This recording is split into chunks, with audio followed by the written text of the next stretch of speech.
Wondery Plus subscribers can listen to Crime and Sports early and ad-free right now. Join Wondery Plus in the Wondery app or on Apple Podcasts. In the depths of an Atlanta forest, a clash between activists and authorities ends in tragedy. I'm Matthew Scher, and on my new podcast, We Came to the Forest, we expose the hidden truths behind a shootout that left one activist dead and countless lives forever changed. Binge all episodes of We Came to the Forest ad-free on Wondery Plus.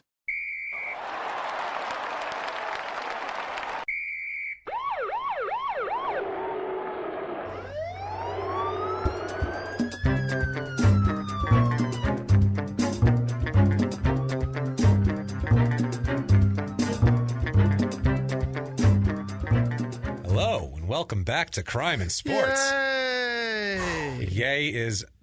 I can't tell you. The yay is coming from my pores, Jimmy. It's coming out of my pores, the yay. Thank you so much for joining us. My name is James Pietragallo. I'm here with my co-host. I am Jimmie Whisman. We could not be more excited to be here today. Just want to say to everybody, thank you guys so much for your iTunes reviews this week. We blew past the 200 mark and we're still on our going way to 3. Yeah. So thank you guys so much. Please, once again, if you want to help out the show, get on iTunes, give us 5 stars, tell us your following instructions, following directions, whatever you want to say. But it helps us out immensely on the business end of everything, and it gets us sponsors, and it gets us all sorts of cool stuff. So please do that. Hope you guys enjoyed last week. I sure did. With Randall Woodfield, the I-5 killer. So much information, My God. so fucking good. What a mess that guy was. I mean, good in a bad way, obviously, but so good. One of the worst people I've ever even heard about, that guy. He literally is. He may be he's absolutely one of the worst people to ever live. He's a monster. Yeah. An absolute monster. Just blew it. Pillaging and raping and killing his way across up and down the West Coast. So please check that out if you haven't listened. If you're a new listener, welcome aboard. You've picked a fun one tonight. Yeah. You've picked a fun one tonight. I'm telling you guys. Mellow one. It's not mellow.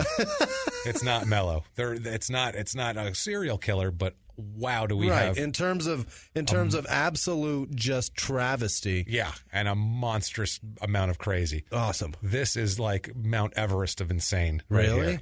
Oh man, and it runs in the family. Really? Oh geez. Oh, that's so exciting. Jimmy, this is a crazy one. Let's get right into this. What do you say? I'm in. Let's do this. Let's get into our superstar of the evening here. Fantastic. Well, he's not going to. He wouldn't think he was a superstar for being on the show, I don't think, but we're going to call him that.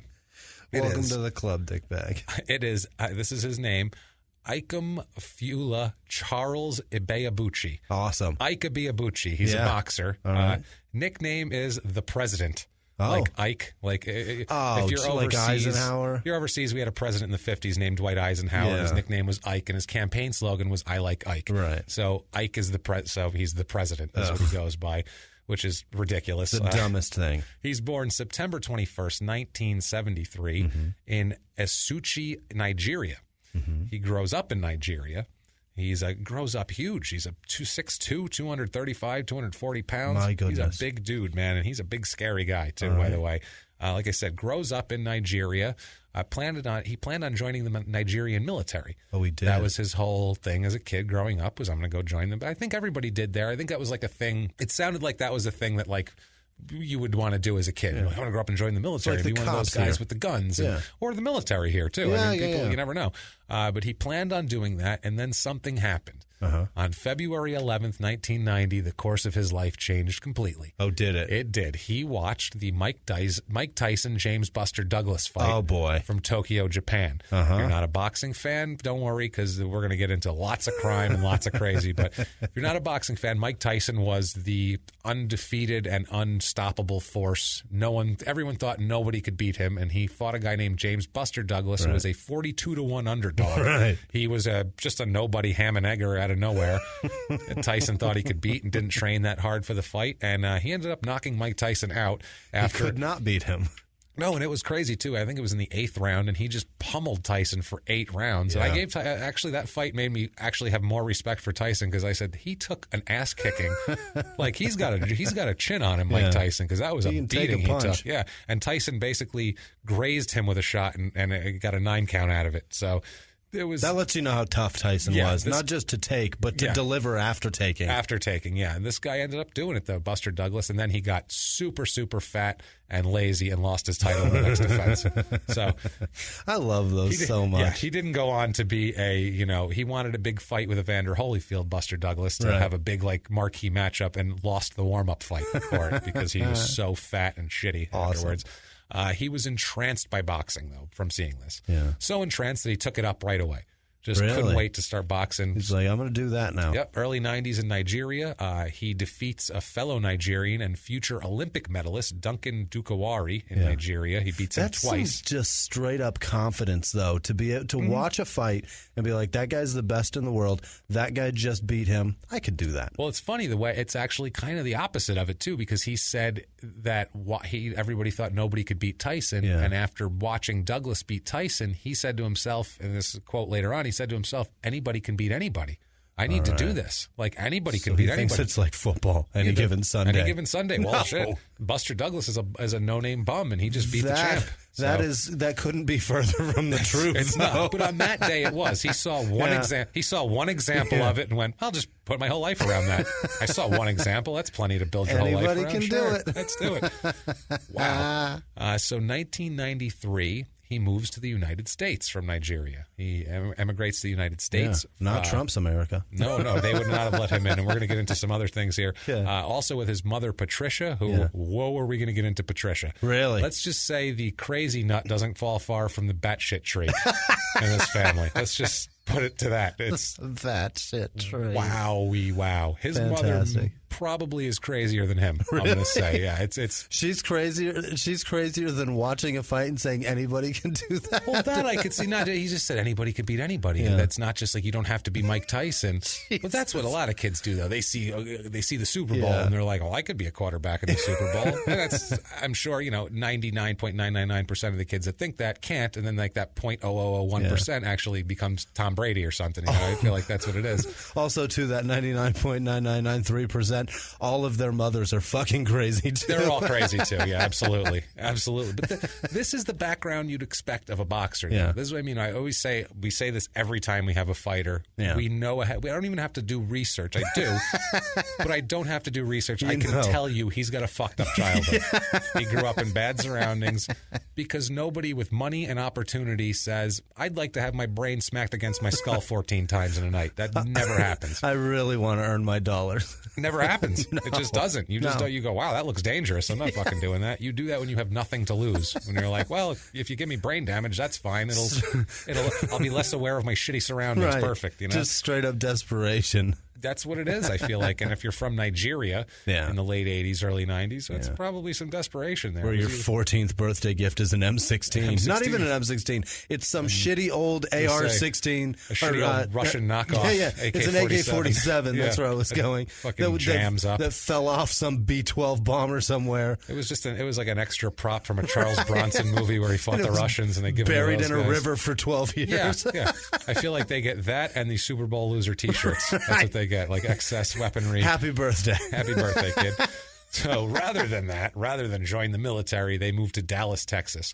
Which, honestly, if you look up Nigeria, it's pretty fucking similar. It's not really a bad idea as far as moving to a similar place. Than Dallas, Texas is Nigeria plus Jerry Jones. So pretty much, it's Nigeria plus a giant football stadium because it looks the same. I swear to God, the landscape looks exactly the same. Oh my God, that's so It just funny. looks like barren shit in both places. So and a rich fucking man. And a rich man, which probably I'm sure there's some rich men in Nigeria also. There's a couple making these child soldiers go fight. I don't know if they have child soldiers in Nigeria, but they have lots of chickens.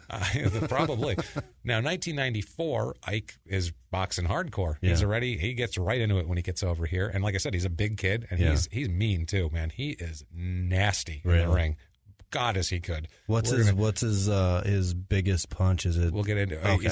He is just vicious. Okay. He is a tornado. Really? He's fighting he style can throw is everything. very much like Mike Tyson. Oh. You can tell he is a Mike Tyson acolyte. Awesome. You can see it, but he's 6'2" and 240 rather than 5'10". Yeah. So it's dangerous. That's super dangerous. He's a big guy. In 94, he wins both the Dallas and the Texas State Golden Gloves tournaments. Wow. Now, if you don't know what that is, Gold Gloves is an amateur boxing championship tournament thing that they basically find the next generation of boxers out of. When I was looking up all the results, I saw that Floyd Mayweather won it like 3 years in a row. Yeah. So that tells you a lot as far as that goes. Sure. Now, right after, also, at 6'2", if he's throwing that punch that Tyson throws, that body blow, that body blow is at my fucking head level. Oh, yeah. You know what I mean? He's big. He will smash my head like a grape if he's just throwing those windmill body blows. Those things are nasty that Tyson throws. Everything he throws is nasty. He throws, but that short punch, punches, that quick the little punch, left hook on the inside is good ridiculous. God. Yeah, it makes my kidneys quiver just watching it. It's very Joe Frazier-esque. It's nasty. Yeah. That's what dropped Muhammad Ali. Yeah. So that tells you that right there. Now, normally, a lot of times after they do Golden Gloves in the state, what they'll do is then they go to the national Golden Gloves and they try to compete nationally. He does not do that because he wants to turn pro now. What? Like yesterday. He's like, no, I need to get boxing. So quick. he goes to the WBC right away? He goes right to professional boxing. He is helped by a former welterweight champion named Curtis Cokes. Okay. He helps him right from the beginning and sticks with him to the end, even through the craziness. And we're going to get into the, whoa, boy, is this man. He makes his pro debut on October 13th, 1994. It is in Shreveport, Louisiana, which is where you want to hold all your sporting events down in the Bayou Belt. The best part about that is that if when you lose, if you can't get to a hospital, they can just throw you in the creek with the gator. Push you right in the swamp and you're done. Right. That's it. It's versus Ishmael Garcia. He's from Mexico. He is what we like to call a non-linker here. This is what we call whenever we have a boxer and he has opponents who don't even have a link to their name on Wikipedia. That's what I call a non-linker. It just means you don't even need to know anything about him because nobody cares. He apparently. means nothing. No, his biggest claim to fame is that he got his ass kicked by this guy. That's pretty much, that is his biggest claim. I looked him up. It's his biggest claim to fame. Ike Ibeabuchi beat him up in his first fight. Nothing else. Ike wins in a KO in the second round. Wow. So he's all over him. He's 1-0, and this is only a 4-round fight, too. These are, smaller level. They're not heavyweight championship fights, 12 rounds. Right. They have 8-rounders, 10-rounders. These are like almost exhibitions, basically. And it didn't even go half of it. No. He knocked the shit out of this guy. Nice. And the first round was probably him just like figuring out everything, and then he just went and destroyed him in the second round. The other guy was afraid and running away, possibly. He has another fight right away, December 2nd, 1994. This time it's in Fort Worth, Texas, so home. Yeah. He's home, so he's probably got his friends coming. He's got family coming. He promoted the shit out of this one. Oh, he had it on Facebook. Yeah. 1994 version of Facebook. The kid's coming home. Which was just telling someone, hey, I'm fighting. If you could just tell everybody about it. They were like, all right, cool, I'll tell my friends, and you tell your friends. That's 94 Facebook right there. This fight is against Calvin Lampkin. It's a 4-round fight. That sounds like a boxer name. It sounds like a boxer name, doesn't it? It's a 4-round fight, and it goes the distance. It goes all 4 rounds. Really? Ike wins by unanimous decision in this fight, so that brings him up to 2-0 now in December of 94. 1995 comes along, and this is when he really, really gets full steam here. He fights 6 times in 1995. Which every other month is a lot to box. Yeah. That is a shitload to box. 5 of these are knockouts. Okay. The one is a 6-round. He has a 6-round fight against a guy named Keith Walton. And that's a unanimous decision there. Yeah. But all the other ones are knockouts. And he goes, he'll have a few knockouts, a unanimous decision. Only 1 split decision. Otherwise, all unanimous. So if he goes the distance, he kicks your ass the whole time, basically. November 2nd, 1995, he has a rematch with Calvin Lampkin, the boxer name. Oh yeah, it's in Music Hall in Austin, Texas. He's 7-0 coming in, Ike. So he's on a roll here. He knocks out Calvin Lampkin in 35 seconds into the second round. My God! So no more decision this time. He's improved. Yeah, and he knocked the crap out of old Calvin. Didn't. Yeah, I feel like Calvin spent the first round running. Just like I felt like Ishmael Garcia did. I feel like he spent the first round running and then was like, okay, fine. He got in the corner and trainers were like, look, you got to get in there. At some point, you got to throw a punch. You need to mix it up. You can't just have him knock you out like that. And he was like, okay, fine. You get 35 seconds later, he's on the canvas. This brings Ike to 8-0. Jesus. 8-0, and he loves boxing. Oh my God, Jimmie, does Ike love boxing? This is his favorite thing in the world. I have in their own words on this. On boxing and his love of boxing. I can't wait to hear this broken English. It's huge. It's amazing how well he speaks really? English. He figured it out, huh? When you see an interview with him, and he has an accent and everything, but when you read his words, you're like, that's way better than I would speak if that was my second language. Like he lays out sentences correctly. I hope he loves Tyson so much that he also has a lisp. He doesn't, unfortunately. He talks like Ibeabuchi from Oz. Really? Have you ever seen that? Where he's like, "I'm going to give you AIDS." Yeah. That's how he talks. I know. Ibeabuchi gave a guy AIDS on the show. So if you watch Oz, the HBO prison drama, if you haven't. How many HBO shows have I referred people to? Lots. Oz, The Wire, Deadwood. Just get HBO Go and fucking watch all of it. One of our listeners gave me an HBO Go password, and I can't fucking wait. And that was all the way back from like the 10th episode when we mentioned I can't fucking wait to log in. I said it in passing. I was like, anybody has an extra HBO Go code, throw it to Jimmie because he needs it. And the guy a year later, we get it. He was listening back to the episodes, and he just emailed, "Hey, does Jimmie still need password?" I know, that was amazing. I was like, got him. What a nice guy. I got you, buddy. Thanks, brother. So we have an In Their Own Words on Ike's love of boxing here. In their own words, quote, "Boxing is like life to me. It makes me a better person. Boxing makes me a warrior. I strategize out everything in line, and then I execute my plan over another man. Nothing else is like that. You go to church and get on your knees and pray, but God determines the final action. In boxing, you get out exactly what you put in. It makes you feel like a god, pure." I am so scared of him.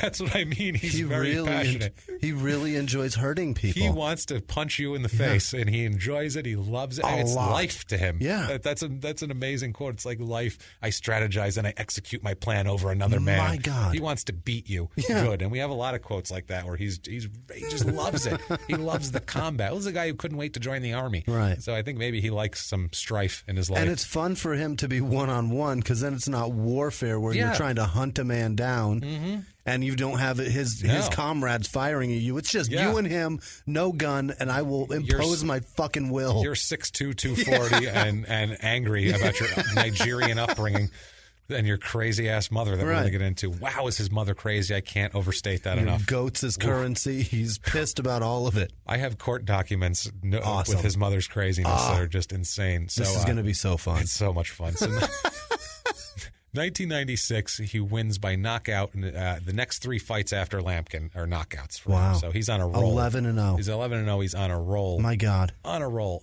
Here we have a former exec. This is of this time period of watching Ike. It's a former HBO sports executive, and they're the big ones on boxing. Yeah. You know, it's a guy named Lou DiBella. He said, quote, "He went into the ring like a bull with steam coming out of his nostrils. It was vintage 1985, 1986, 1987 Mike Tyson. He was the best heavyweight prospect I've ever seen. He had a world of ferocity. He had hand speed. He had a chin. He had everything, but he didn't have himself. He was never mentally sound." This is a guy. Surprise, surprise. Not mentally sound. That's his issue. Everything else, he's got it. If they do they expect him to be fucking all together? Well, maybe not all together, but maybe a little bit together. This is next level batshit. Really? This isn't Mike Tyson putting a tattoo on his face and dicking around with pigeons. This is like next level. That was the boxing executive equivalent of he's not right between the ears. He's not right. He's just not right between the ears. This guy. When I was reading the quote as he said it, I was like, is he going to say he's not right between the ears? I literally said, I was like, if he says he's not right between the ears, I'm gonna track this guy down and call him and say he's a wonderful man. Lou DiBella, though, that sounds very familiar to me. Why do I know that guy's name? It's obviously because he was a HBO boxing executive. He must have been there, and then he was. I think he became a promoter after that. I'm pretty sure. He must have been interviewed somewhere that I watched because I know that name. I definitely know that name. Probably this guy knows his boxing, and this guy he said Ike is the best heavyweight prospect he's ever seen. And he saw Mike Tyson. Yeah. So I mean that's saying something because Ike is 6'2" and he's bigger than Tyson, and he has the same fighting style. It's like if only Mike Tyson was bigger. Oh look, here he is. Oh look there. Look over there in Nigeria. There's a guy. The guy getting off the boat from Nigeria. Let's get him. You fight, man. Yeah. That's why I hear. That's why I hear. I give you AIDS. So, sorry. Out of BC, I'm just going to... In my mind, Ike is just going around trying to give everyone AIDS with a tainted needle. That's just all I say. Blood on people. Yeah, absolutely. Just raping them in the kitchen. Everything out of BC did. I love it. Oh, my God. So November 8th, 1996 is his first fight in Las Vegas. All right. Now, if you're not a boxing fan and if you're overseas... If you're fighting in Vegas, that's a big deal. You've made it. That's the mecca of the boxing world in the United States. It's Madison Square Garden too, but Vegas is the scene. Even if it's circus, you're doing all right. You're still in there, and this is not in the greatest. This isn't the MGM. All right. This is the name of the place is Arizona Charlie's Decatur. Okay. Casino. So that's one of the It's not necessarily circus. No, it's like off the strip, down an alley. That isn't even on the old strip. No, I got a feeling. You gotta watch out. There was 7 words in that. Arizona Charlie's Decatur. Oh, okay. Maybe it's not Decatur Casino. I don't know. Is he Decatur, Illinois? Or I don't. What the fuck are they talking isn't about? Decatur in Georgia? There's a few Decaturs I know. I think there's a Decatur in every state in the South and in the Midwest. You're not at the classiest of casinos. Like, you don't expect when anyone. It's Arizona Charlie's. Arizona Charlie's is not exactly what you consider the top level of class. When the owner of the casino has a nickname, you've got a problem. Hey, it's Arizona Charlie. How you doing?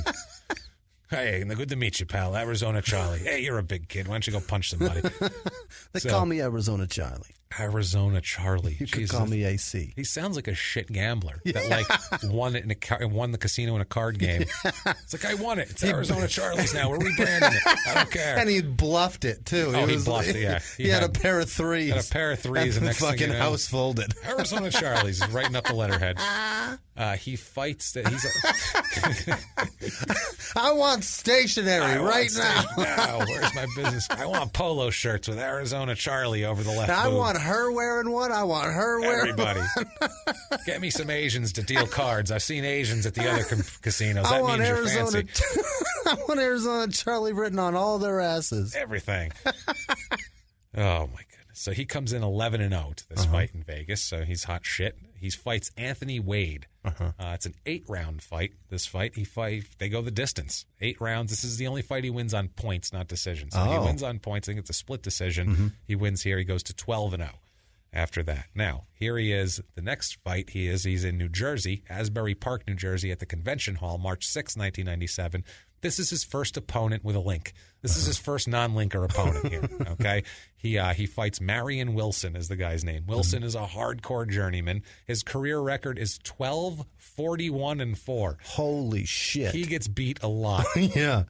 He is Glass Joe, but he's not Glass Joe because, oddly enough, in all of these losses and 41 defeats, he's never been knocked out. Wow. You just can't knock this guy out. That's a tough dude. You just don't knock him out. And most of them are decisions. Wow. They're all decisions. Like, you look at his thing, unanimous decision. It's like 20 unanimous decisions, losses in a row. Wow. So, like, he just stood around, got the shit kicked out of him for 10 rounds. Just stayed on his feet. Like, all right, I'll be back next and month. Then went home. Yeah. It's like, I'll be back next month. I'm going to go home, ice this. I'll be back in a bit. It's all right. I'll be back as soon as my face stops with the swelling. I mean, imagine the brain damage this guy's got to have. Holy shit.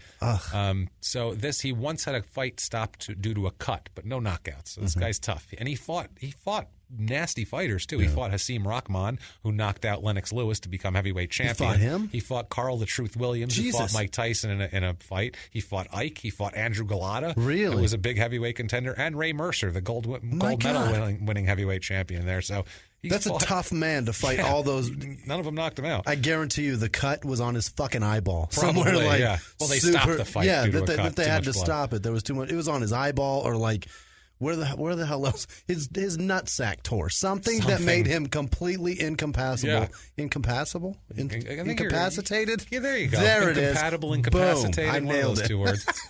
So this, as you know, does not go to a knockout, obviously, because you can't knock old Marion Wilson out. So it's a 10-round unanimous decision. So Ike kicks the shit out of him for 10 rounds. And Ike isn't one of these heavyweights that comes in. If you watch a heavyweight fight, you'll see it's kind of lumbering. They throw 1 punch. They throw 2 more. Ike doesn't do that. Ike fights like he weighs 120 pounds. He is just dropping bombs left for 10 rounds. He's just throwing punches. His cardio must be amazing. After this fight, he goes to 15-0. Good. Now we're getting somewhere. Now we're cooking. We're getting somewhere, and we're getting to a huge fight. This is a big, big, big fight. June 7th, 1997, at the Arco Arena in Sacramento. Now we're big. He fights David Tua. I don't know if you remember David Tua. If you're a Family Guy fan and not a boxing fan, on Family Guy, Stewie once drew a picture of David Tua on the wall, and he said, "It's heavyweight pugilist David Tua," and that's the only mainstream thing I can think of. He's a 5'10" Samoan guy from New Zealand. That toddler is amazing. He's the best. That toddler throws the word pugilist around. That's fantastic. Heavyweight pugilist, David Tua. And they're like, okay. Like, Stewie, what are you doing? What'd you draw on the wall? He's like, heavyweight pugilist, David Tua. You're not bad with the impression, too. I was trying not solid. to. But so he's from New Zealand, Tua. He's he's Samoan and just has a hard fucking head, man. Okay. He is a tough son of a bitch. Samoan. He's one of these guys, Tua, that just is thick everywhere. Yeah. Thick neck. No, he's got no neck to it. He's Perfect. A tough son of a bitch. He can take a beating. And he does take a beating. Tua was 27-0 coming into this fight. Holy shit! So and he was only 15-0. Ike was 16-0. There was a ham and egger fight before this one. He's 6. I skip over the ones. Somebody's about to be and one. Someone's about to be and one. So this is a huge fight. It is for the WBC International Heavyweight title. So now he went from watching Mike Tyson lose to Douglas and going, anybody could do this, to actually having a world heavyweight championship fight in boxing in the United States. Thousands of miles away from thinking about going in the Nigerian military. Wow! And I don't even know where he watched that goddamn fight. I picture it on a very, very, very snowy TV. Yeah. Like I can sort of see them fighting in there. It's the equivalent of Arnold Schwarzenegger coming here and becoming a movie star. It's the same thing. Fucking amazing. It's astronomical. The odds against it are astronomical. Right. You can't even not even knowing the language. Incalculable. It's crazy. Odds. It's ridiculous. David Tua ended up 52-5-2 in his career. My so God. A damn good record. Yeah. Tua's a bad son of a bitch. So in this fight, it's a 12-round fight. This is crazy. The CompuBox is what they call the stats of how many punches they throw. They showed that in this fight, in 12 rounds, because it went the distance, 1,730 punches were thrown. For heavyweights, that's ridiculous. That's like what, lightweights, flyweights do. How many did Tua throw? Ike threw 975 punches. My God. 975 punches. So Tua threw 755. My God. So Ike was he's dropping bombs. It is the second most amount of punches ever thrown by a heavyweight. Still today. In a fight. Yeah, still today. Wow. Second most ever recorded thrown in a fight by a heavyweight. Did you get the fight that was bigger? Dropping bombs. I did not get the fight that was bigger. No. Okay. I didn't care enough. Yeah, the fact that this thing lasted that long and that many fucking blows today. That's insane. I actually thought about it and went, fuck that. I don't care who. I don't care who the hell it was. And when did this fight happen? This was 1997. Wow. July 7th or June 7th, 1997. It has stood for 20 years. It still stood. Number two. This fight is a war, as you can tell by the amount of punches thrown. These guys, if you want to watch a good heavyweight fight, just go on YouTube and search Ibeabuchi. It is insanity. I can't wait. It's just guys brutalizing each other. I'm watching that on my way home tonight. It's so much fun. It's a great fight. Ike wins by unanimous decision. Really? So he dominated this fight. He really did. And he's the champ now. He is a champ because there's like 5 different belts. 17-0. One of them. 17-0. And he is the champ. Heavyweight champion. A heavyweight champion of the world from Nigeria. Holy shit. How did this happen? You can't get any better than this, man. Now, in June, right after that, and into early July of 97, Ike starts to show some signs that he has lost his fucking shit. Some instability is about to show its face. Whoa. That's an understatement. Yeah. Let's just say that's an understatement. He's complaining of headaches ever since the Tua fight, which, goddamn, I don't blame him. The guy threw 755 punches at him. If he didn't have him, I'd be surprised. That's what I mean. After a fight like that, both fighters should be retired. Yeah. They should both be put out to pasture. It's a slugfest. To drool on themselves for the next 20 years. Because you can't get hit by a guy who weighs over 200 pounds hundreds of times in one night and be okay from that. You just can't. And not just in your face, everywhere. No. Your whole body is going to be fucked up. And they were landing blows, these two. They weren't, just jabbing, throwing little punches. They were beating the shit out of each other. You're not going to digest your food right for a while. No. I mean, David Tua would have probably had the same thing, but he's Samoan and it doesn't matter. They're indestructible Samoans, apparently.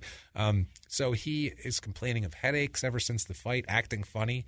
He goes to the doctor, goes to the hospital, undergoes a battery of tests, gets an MRI, the whole deal. They can't find anything wrong with his brain. Really? Actually, they did MRIs on him. No bruises or anything? They can't find anything wrong with it. They're not finding anything, which I don't know if it's because it was 97, if they had but it's still an MRI. They do those now. I would think they would know. Same shit. From that, he decides that he knows where the headaches are coming from. Yeah, this should be rich. The doctors can't figure it out. Yeah. So he says, I have headaches. It wasn't because I've been getting hit in the head hundreds of times by a large man. It must be because I am possessed by evil spirits. Oh, fuck. That's where the headaches are coming from. Oh, no. Evil spirits are possessing me. So now he's possessed by evil spirits. Mm-hmm. Okay. That's not brain damage. It's evil spirits. It's evil spirits. Absolutely. Yeah, I've got some evil going on. No, sir. You've got brain damage. I would have loved it. How does that not show up when he leaves the doctor's office and goes, they say I'm fine. It's definitely evil spirits. He should walk right the fuck back in and tell the doctors, I think I found the problem. And they'll go, oh, no.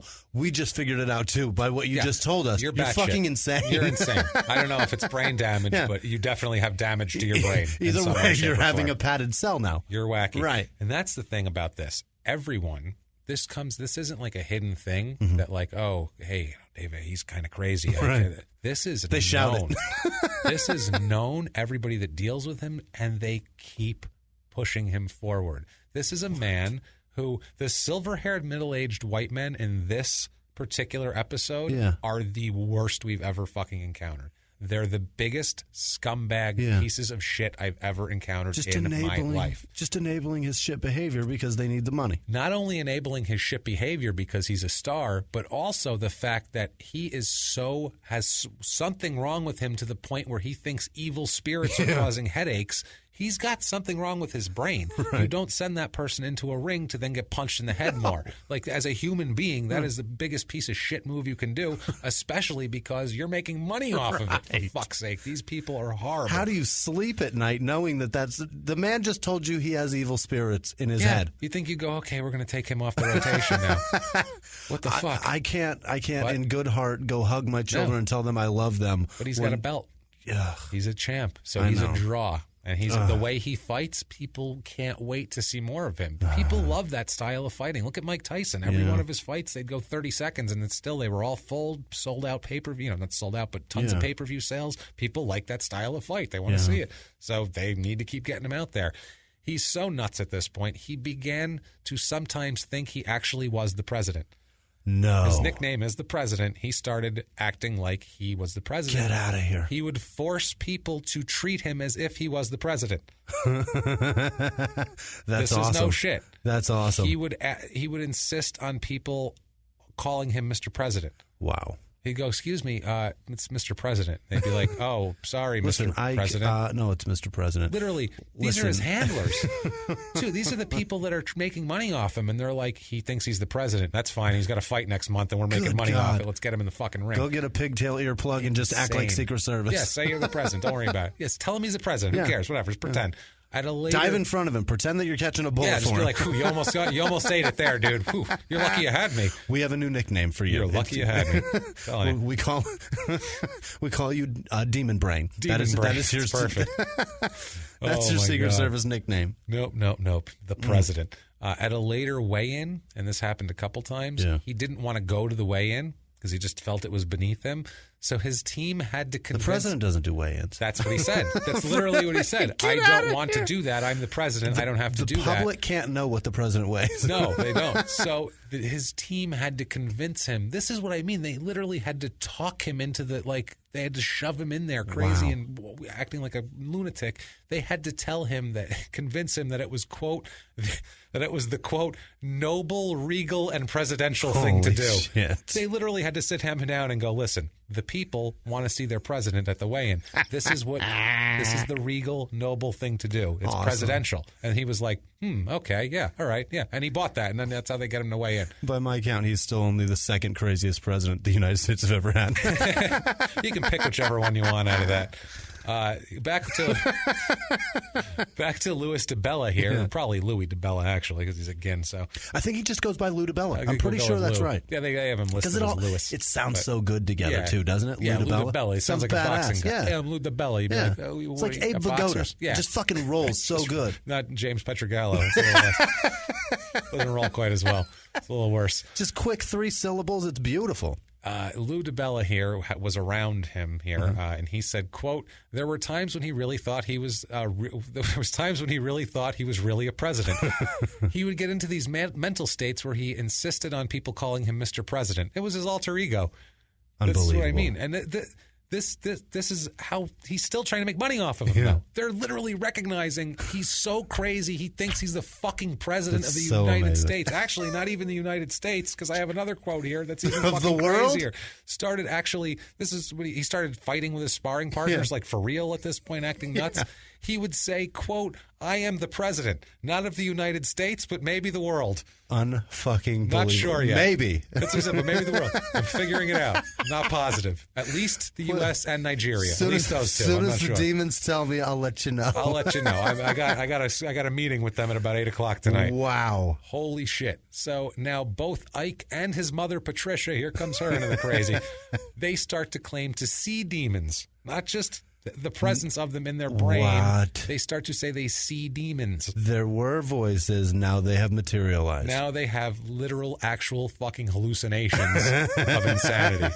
So you think they would stop everything, get him checked out, get him out of the game for a while, and keep get him her some the help, fuck away from him. No, they push his ass right. They're just keep trying to get him. He's got a belt. They're trying to get his ass in the ring. Listen, not only are we not going to separate you two, we're going to get you an apartment together. Yeah. Oh, they do. Don't worry. Don't worry. Jesus and God. The crazy that comes out of that is something special. Fuck? On two different. Dude, it's just boxing imagine is this. so fucked up. It's the most insane thing in the world. Imagine if there was an NFL player. I mean, good God, you have a tiny concussion. They keep you out for 3 weeks, which is fine. It's good for your brain. But imagine a guy was like, "Yeah, I'm the president of the United States." They'd be like, "Okay, well, get out there and play defensive end." No, they're not doing that. I mean, T.O. was as close as it gets. He was pretty fucking nutty for a while. But that was like an act. Yeah. This isn't an act. This is for real. This is behind closed doors. He's not doing this shit like for the cameras. There's no fucking cameras. These are the people that are helping him. And he's like, "There's demons and I see them and my brain's infected." And they're like, "What?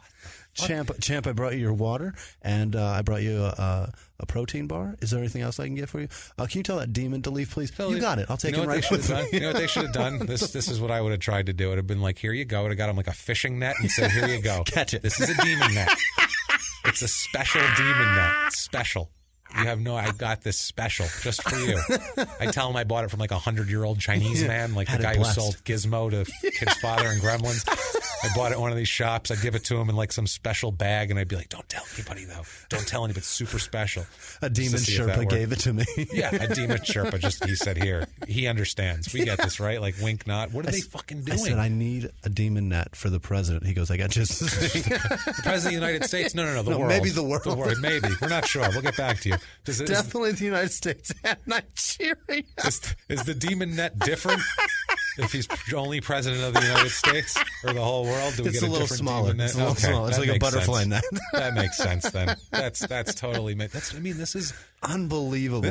We're already way into crazy, and we haven't even we're dipping our toe in the water of insanity right now because this gets way nuttier. Feels a little crazy in that water.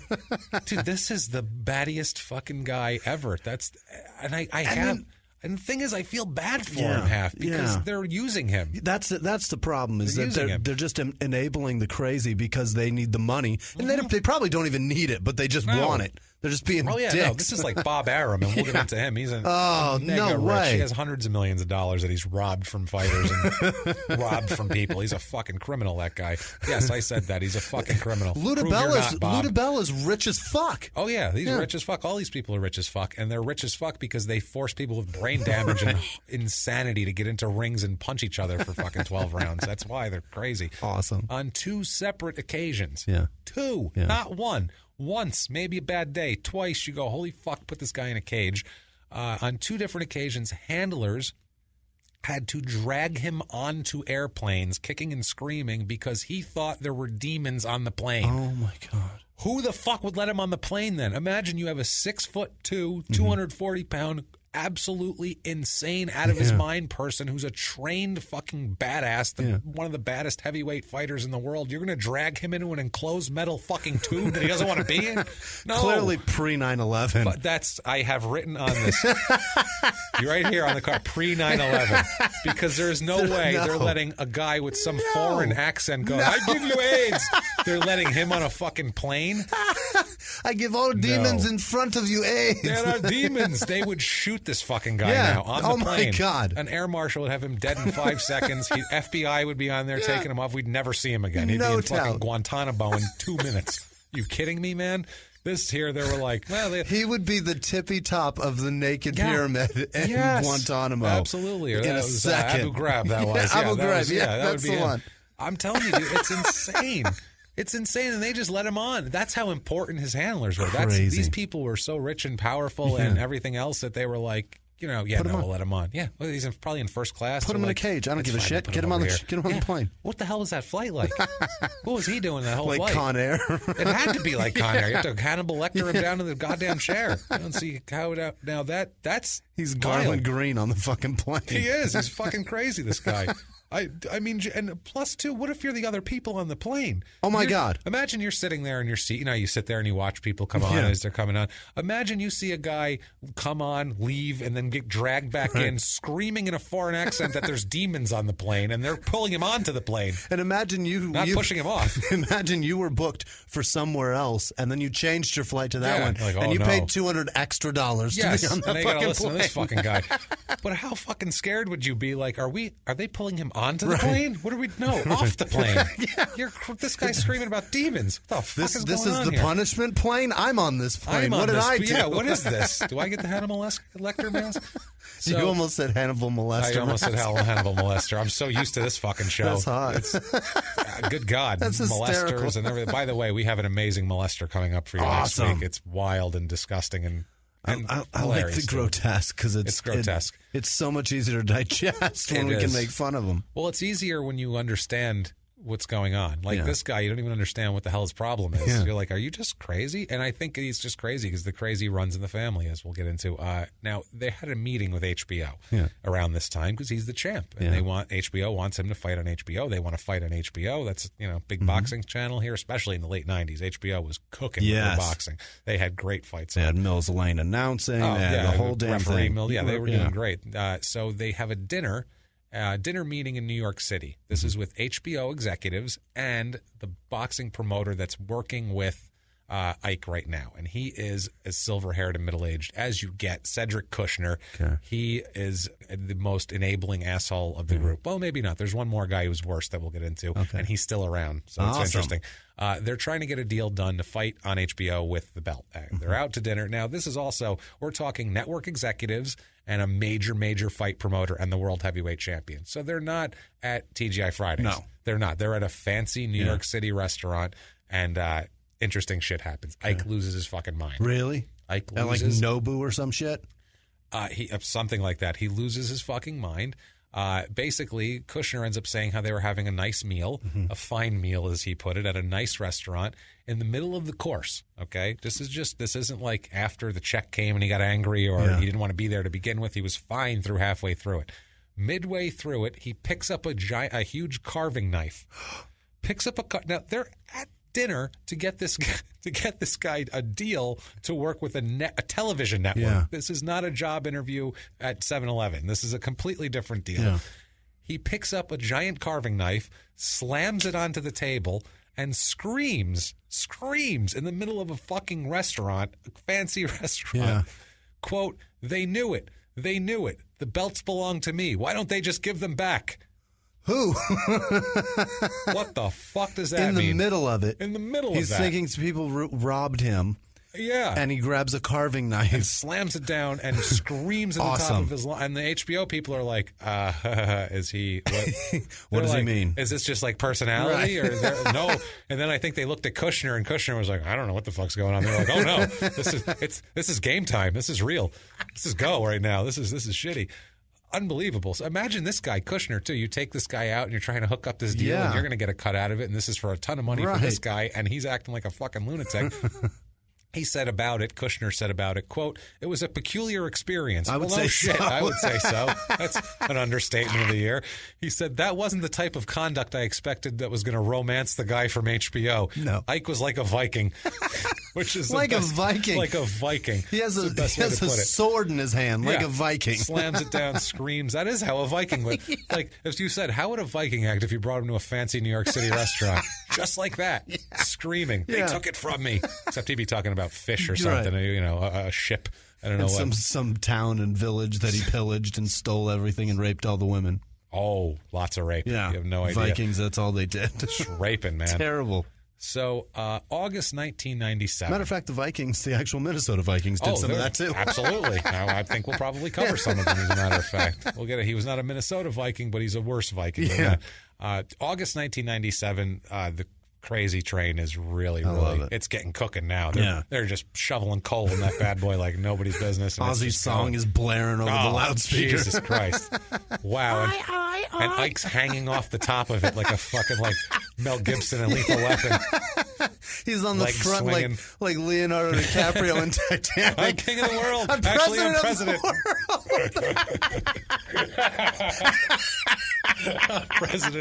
I'm president of the world. Hilarious. Yeah, that came to both of us at the exact same time. With the cloud, Steve, coming out of the front of the engine. Oh, my God. Except with some fucking middle-aged white guy going, will somebody get him the fuck off of there?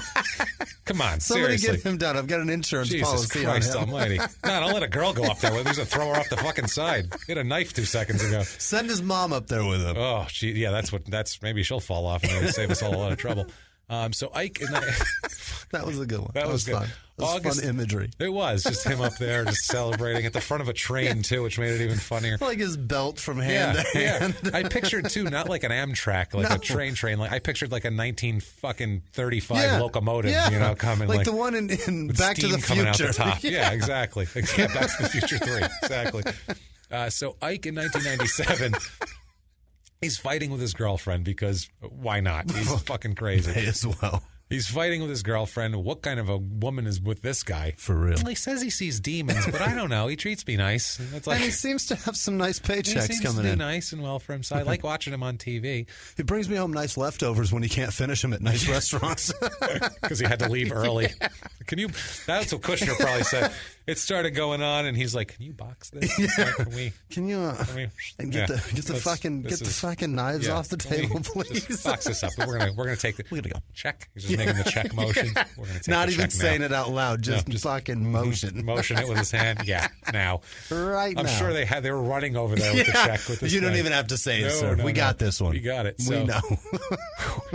August 97, he's fighting with his girlfriend. Like I said, he's unstable, obviously, Jesus Christ, and enraged by a new WBC ranking that came out. Oh, God. The World Boxing Council ranking that came out that he didn't like where it put him, apparently. So he feels he's slighted, and he is fucking pissed. Yeah. I mean, livid, right? Ike, you're in it. Who cares? Oh, he's livid, though. But anything sets him off. Yeah, but put this podcast on any list anywhere, and I'll jerk off on it. I will love it. Well, you'll jerk off on anything, so that's really I'll jerk off to it. It's a low bar. That's a low bar. Yeah, you said on it, though. I'm going to hold you to that. I jerk off on the lists anyway now. There you go. Yeah, because we're not on it. Right. So jerk off all over him, Jimmy. You put us on your list, or Jimmy's going to jerk off on it. How's that? You sons of bitches. Oh, man. So he's fighting with his girlfriend, who probably isn't the smartest woman alive if she's with him to begin with. Yeah, she's got some problems, too, I imagine. Probably. She's got a 15-year-old son. Okay. That's at the house here. It is not his. It's not his. No, definitely not his. He kidnaps the 15-year-old son. This is what he does. He loses his mind. He's in a rage. He grabs the 15-year-old, throws him in the car, and drives off. Oh, my God. Driving erratically like a crazy person, okay? He's fucking losing his mind. Basically just driving all over Texas with this teenager in the car. Oh, God. She's called the cops on him already because he just kidnapped her son. Mm-hmm. He just, in a rage, was like, I'm not on the rankings and fuck you, and I'm taking this kid and I'm getting in the car. Like, what the hell is this will get me on the rankings. Yeah, and he slammed a knife down on the table. It's going to get you on a ranking, all right. It's going to get you on top 10 America's Most Wanted. Exactly. That's pretty much, yeah. So he's driving all erratically. He ends up driving 70 miles an hour, and on purpose at 70 miles an hour, ramming his car into a concrete pillar. Holy shit. With a 15-year-old child in the car. Okay? This is not great. No. This is bad. Ike, because he's a fucking crazy person, and the crazy and the drunk never get hurt in car accidents for some reason. He's fine. He has some scrapes and shit like that. I don't know how you're fine hitting a concrete pillar after that, but the boy is not fine at all. He ends up being arrested, obviously, right then. Yeah. He's charged with kidnapping and attempted murder. Good. Obviously, because he's a fucking moron. Those charges add up to what I just heard. Jesus. So the court eventually finds, but you would think like this is going to be a major deal, right? It should be. It should be. It's not. Court eventually finds that Ike was not trying to murder anyone. Who? He was instead trying to commit suicide. Oh, God. Because that's what he said he was doing. He said he then says that there were demons chasing him. He said there was demons chasing the car, and he was pissed about the rankings thing. He's like, well, there's the rankings and the demons. They're both. It's kind of a 50-50. But when you add them together, fucking ranking demons are a bitch, and I needed to get away. And he was trying. He's in Terminator 2, and he's got to save the kid. The demons are after him. Fucking running into the pole. So he runs us into the pole to try to kill himself to get away from the demons. Oh, boy. Basically. So this is what we're at right now. This is a heavyweight contender. You'd think, okay, this guy's never fighting again, right? I mean, he better not. Not only is he committing criminal acts, but he's not mentally stable enough to fight. Let's see if he fights again. What do you think? Depends on how bad somebody needs a paycheck that's not him that needs that can promote the show. Silver-haired, middle-aged white man needs. You bet. He is allowed to plead guilty to false imprisonment. That's it. No kidnapping, no attempted murder. That's all because they said he was trying to commit suicide. Which is illegal. God, no. Yeah, still. And especially on the road. If you're going to commit suicide, do it in your fucking house. Don't go out on the road. In your own bathtub. Smash into something and so have some guy have to clean that shit up. How bad's the kid? Well, we'll get into that here. He's allowed to plead guilty to false imprisonment. He is sentenced to 120 days in jail. And that's what he gets for 119 are postponed. That's it. He actually does it. He does 4 months, and that's it. That's it. And then it's over. That's it for him. And then we never talk about it again, and insurance covers the car. Pretty much. What the fuck? The district attorney there in Vegas, John Bradley, said, quote, "It was a very frustrating case because what he did wasn't as clearly criminal as what I expected him to get involved with down the line. I fully expected that his contact with the criminal justice system had not ended with our county. We weren't able to get him examined, but it sure seemed to me, even if he was a heavyweight boxer looking to make millions of dollars, that he should have been committed to a psychiatric community and treated. No fucking shit. Somebody's thinking straight there. Yeah, there's somebody that's not attorney. Crazy. Yeah. He's like, I'm not making any money off this guy. Right. I just don't want crazy people running around slamming into pillars. He heard the guy say, I was running from the demons. I tried to kill myself. He goes, that guy's criminal career is not over. No. Well, because I guess it was known around town how crazy he was acting, too. I mean, this shit gets around. Yeah. Vegas is kind of it's a big city, but a small town, Vegas. Right. All the big wigs, all the people involved in this shit all know each other. Right. So it's one of those things. He is a disaster. This guy, a complete fucking disaster with this. They expect worse things from him. That's what you want to hear from the DA. Yeah. Well, I expect worse. So this is actually better than I expected. Worse coming. The 15-year-old, according to court documents, suffered numerous injuries and will, quote, never be able to walk normally again. Fuck. And suffers seizures to this day. Oh, my God. So he had head trauma? Head trauma and mangled his legs. Mangled his legs or his back something? This kid he's really messed up. Ike ends up being sued in civil court, obviously, for this, and ends up paying $500,000 in a civil settlement to the boy and his ex-girlfriend. Which does nothing when he's still having seizures 20 years later and he can't walk right. That money's gone, long gone, and for nothing. So, God, that makes me want to cry, man. That's fucked up. It's messed up. And now let's get into, so we've had a couple silver-haired middle-aged white men, DeBello, Kushner, we've had those guys. We have a couple more. This is loaded with them. Jesus. Steve Monasteri. This fucking asshole is the worst of the bunch. This is the ultimate silver-haired middle-aged white man. He makes all kinds of excuses for Ike. He says in everything he does later on, he's like, well, none of the women were hurt. So it's like he does everything. He makes excuses for him. He made excuses for the car accident, saying, well, hey, sorry. Ike's kind of... What a slime ball. He was a little depressed and he wanted to kill himself and, we should get him right back in the ring. Literally, that's his thing. Well, let's get him back in the ring. Let's get him back in the ring. He's trying to get him back in the ring. That's all he cares about. When he's in the ring, in his defense, nothing bad happens. Nothing bad happens. No, he's fine in the ring. Yeah. That's the thing. And it's weird, too, because there was another fight around this time where a guy had been in rehab and was not mentally stable and went literally right out of rehab and less than a week later had a fight. And he quit the fight in the middle of it and was crying in the corner and shit. Do you remember this fight? No. It happened in like the early 2000s, late 90s. He literally quit and was crying in the corner. He couldn't, he lost it. He wasn't mentally stable. They pulled him literally out of a mental institution and stuffed him right in the ring. He was like, you're fine. Go get hit in the head for a while. That'll stable you right up. Holy shit. Because these people are fucking disgusting. So, he tried to blame hurting the kid on depression. He goes, well, Ike was depressed. I mean, it's, he's fine now, and we'll get him back in the ring, and everything will be fine. Yeah, but what about the kid, you slimy fuck? Yep, Steve Monasteri. We'll get into him later, because he's playing a large role in America right now, this piece of garbage. Is he really? Yeah, I'll tell you where. Okay. I'll tell you where, but it's very telling, we'll say. Now, February 1998, because of all this craziness, he hasn't been able to defend the title. Yeah. They fought in June. And by the way, if you're listening, don't fucking Google that right now. Put your phone down. Yeah, put your phone Just down. listen. We'll tell you. It'll be good later. It's fine. It'll be Just a fun listen. surprise.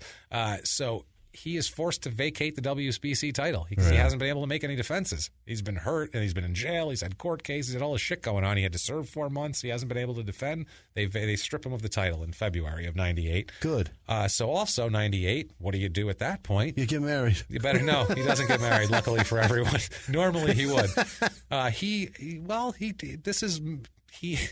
Less commitment. He just sexually assaults a woman instead. Oh, my God. 1998, he's convicted of sexual assault in Arizona. Awesome. Now, he actually ends up having 2 different sexual assault cases in Arizona. For some reason, they are not findable for me. I looked. Really? Hours and hours to figure out the details. Somehow he made him disappear. I got a feeling Monastery fucking had a hand in that. Yeah, probably. All I can find is that he was convicted of the sexual assault, and he was put on in Arizona. He was put on state lifetime probation. Awesome. So he is when he is in the state of Arizona, he is on lifetime probation. This guy. So that's if you fly into Sky Harbor, you check your PO. You're automatically you've on got notice an at that officer point. somewhere. Just call him. We're worried about it. So let's see here. They have him. So he is beyond fighting now, right? Yeah. He's out of his fucking mind. He's crazy. He's got kids hurt. He's sexually assaulting people. He has no title. He's a mess. No title. He's not. He's done, right? You think? Should be. July 9th, 1998. Guess what he does? He has a fight. Where? In Marksville, Louisiana. Perfect. He fights Tim Ray. Yeah. This is a tomato can just to get him back in shape. He fights Tim Ray. It's an 8-rounder. He wins a first-round TKO. Goodness gracious. 2 minutes and 23 seconds. Just goes in there probably filled with rage from the last year and everything else. Thinking about how if he ever goes back to Arizona, he's on parole or He's on probation still. forever. He doesn't want to go back. He's angry. This brings him to 18-0. Mm-hmm. So, I mean, he's still fighting. September 4th, 1998. This is a couple months later. Right back in the ring. Goodness. Like it never fucking happened. Like it never fucking happened. This is what I mean about these fucking people. This is what I mean about the silver-haired middle-aged white man and why we started noticing this shit. Yeah. Because that's who you can blame. Yeah. Blame him for this shit. Blame these people who are forcing this fucking idiot in the ring. He's in his blame prime. him too, He doesn't but he's have crazy. time. He doesn't have time for help because he's in his prime, and that shit goes away in a minute. Exactly. Once he's out of it, then we'll get him his like help. when he's about 34, then we'll let him be crazy. But for now, let's pretend he's fine. He's 28. We got fighting to do. Yeah, he's got belts to win. Jesus. This fight's in Atlantic City, New Jersey, at the Etes Arena. It's versus Everton Davis of Jamaica. It's another non-linker tomato can fight. It's a 10-rounder. It goes 9 out of the 10. Ike ends up winning in a TKO. Sorry. Bringing him to 19-0. I'm laughing because every time I hear the word Jamaica, it's just such I know it's a beautiful country and people go there on vacation and have such a great time. But it's so fucking cartoony to me. Every time I see Sean Paul going, give it to him. I was going to say, Cool Runnings really fucked it up for all. I mean, that's sorry, guys. Jamaica is just such a joke to me. It's so funny because there's like a ton of violent crime down there and tons of murder. And I'm just like, no. But that guy in Cool Runnings seemed very friendly. Sanka was so nice. They took John Candy in like he was one of their own. like he was a member of the team. Like he was from the neighborhood, you know? The fuck, man? Those are nice guys. We are the bobsled team. They got a fat white guy, and they're like, we listen to the fat white guy. It's okay, man. He seemed fast. He seemed fast. I give you AIDS. I see pride. I see power. I see a bad man who don't... Jesus. That's so funny. What a stupid movie. It is a stupid movie. Now, sorry, so this guy's from Jamaica. Please. He's from Jamaica. He beats the shit out of him, like I said, and wins by TKO in round 9, which is longer than it should take to beat Everton Davis of Jamaica. But whatever. From Jamaica. Might have had a hard head. We don't know. It's a TKO. The fight stopped. Had to get through the dreads. Had to get, exactly. A little extra padding. Brings him to 19-0. All right. Now, Jesus, this is still a mess. You would at least think that they're not going to bring him into any prominent fights where he could have a public meltdown or anything. Nope, not quite. He signs to fight a scheduled fight against a fighter named Chris Bird on March 20th, 1999. Chris Bird was a slick fighter. He was a lefty, real quick. He was an undersized heavyweight. He was probably 210, 205 pounds. quick, slick lefty. A real nasty. BYRD, Chris Bird. He ended up being heavyweight champ. He fought Vladimir Klitschko. Yes. He fought a bunch of really big fights. But I used to watch him on HBO. All of his fights used to be on HBO in the late 90s. He was one of my favorite guys to watch. Just because he was so slick and quick and lefty and just made people look stupid because of the way he fought. I enjoyed it. Now, Ike in this fight is set to make $300,000. So he wants to do this fight. Get a little payday. He's got to get a little payday. And also the other guys are like, we're going to get our little payday back here. So early 1999, Ike and his mother moved from Texas to Phoenix because another rule where don't you go? Back Texas to the scene of the crime. Florida or Arizona. Stay away from those two places. And you're on lifetime fucking probation. Why would you want to be there? I don't know, but he moves to Phoenix, Arizona. Like, no Florida, no Arizona. Don't get married. Name your son Junior. Don't find religion, which, by the way, this whole time, he is on television preaching. No. Oh, yes. No. He's on the religious channels preaching, oh, look, they found me in the, fucking wilds of whatever and made me a Christian and made me fine. And he's out there preaching his ass off. So he's already found religion, even though he has demons following him. I'm a Christian. There's demons following me. And I almost killed a kid. I almost killed a kid. It was close. It was close. He's going to be shaken the rest of his life. And he's limping pretty good, but that's okay. Unreal, man. So what the fuck? So anyway, February of 1999, Patricia and Ike are living in Phoenix, and Kushner here, the Kushner, the promoter, he receives a call from Patricia. Yes. In February, and this is one of the crazier things I've ever heard in my life. This Kushner guy, now imagine he's at home and he gets a phone call and he's like, oh, Jesus Christ. Because he knows if he sees their number pop up, it's fucking trouble. He's making a ham sandwich, watching the midday news. They're not just calling him up to go, hey, how's the kids? How's the kids doing? What's your favorite ham? No. She tells him that demons are trying to poison both her and Ike through the air conditioning. Oh, Jesus. Now they're to the point where they're like literally holed up together going, yep, there's demons, there's poison. There's poison coming in. It's got to be the demons because if someone poisons you, the first thing you think is demons. Obviously. Absolutely. That's what I would think. I mean, I have a feeling they felt cold air and were like, that's demon air. That's demon air right there. I don't like that. You need that in the desert to survive. Yeah. That's not demon air. No. That's God air, that's matter God of fact. Air, damn it. You need that shit. Now, rather than Kushner at this point going, we got a problem, they're crazy, let's try to do what we need to do. There's a fight in a month that he's making money off of, so instead he just tells her, turn off the air conditioning now. Oh, God. Don't tell her that. Doesn't even try to tell her that there's not demons or maybe you guys need to see some help or do you guys need medication. He just says, well, turn off the air conditioning then. That'll fucking get him to next month so he can go punch someone and make me money.